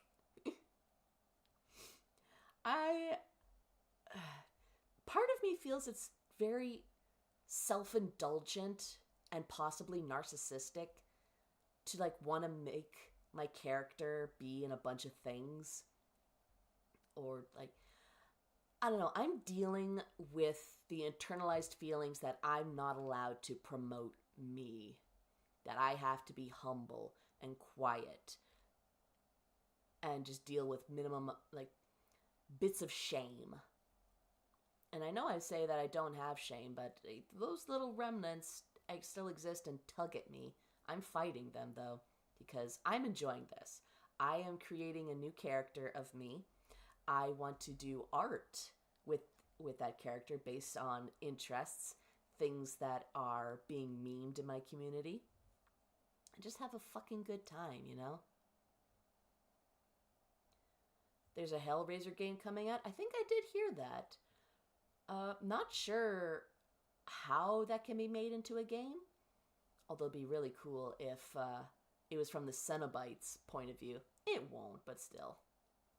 Hard doubt I'm a very pure boy.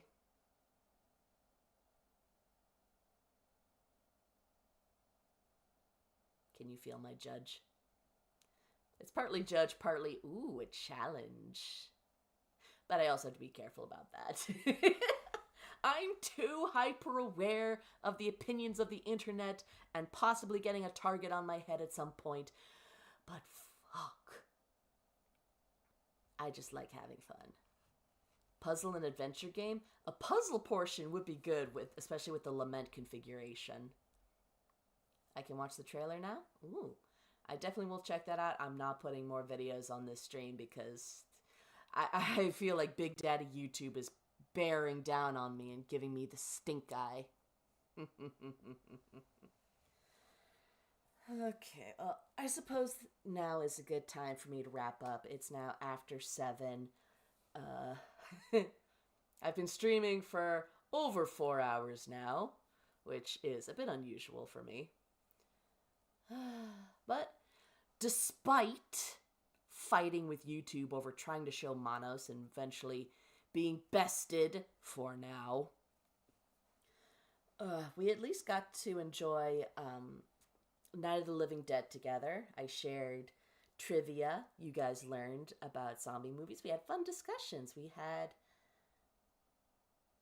Leet is not safe. Oh, god damn. We need to find new ways to get around this now? Ugh. Just... The internet has gone terrible. All the places that were meant for kids are being like commercialized and monetized, and all the places for adults are getting sanitized to be safe for the kids. It's all about marketing. But I feel that most of you know that by now. I just want you to know where I stand on it, and I fucking hate it.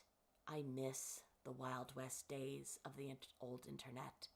I would much rather go back to there. I say as my voice deepens and deepens until it's a booming piece of anger.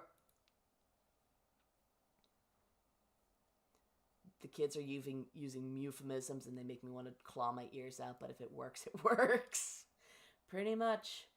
We don't have to like what the younger generations create, but in our youth, we all say the stupid shit. We come up with terrible euphemisms. We make cringe. We only know if it's not cringe anymore if it lasts. But yeah, everyone has their age of stupidity. Everyone has their cringe. And we should be free to have that. Alright, before I get sucked into another rage, crash out, monologue, soliloquy, what have you. Thank you again for coming. Feel free to join the Discord where the party never stops. Not quite sure what I'll do for next week's stream, but I now know what I can't do. Stay safe. Have a good Valentine's Day, whether it's with a partner or you're showing yourself some love.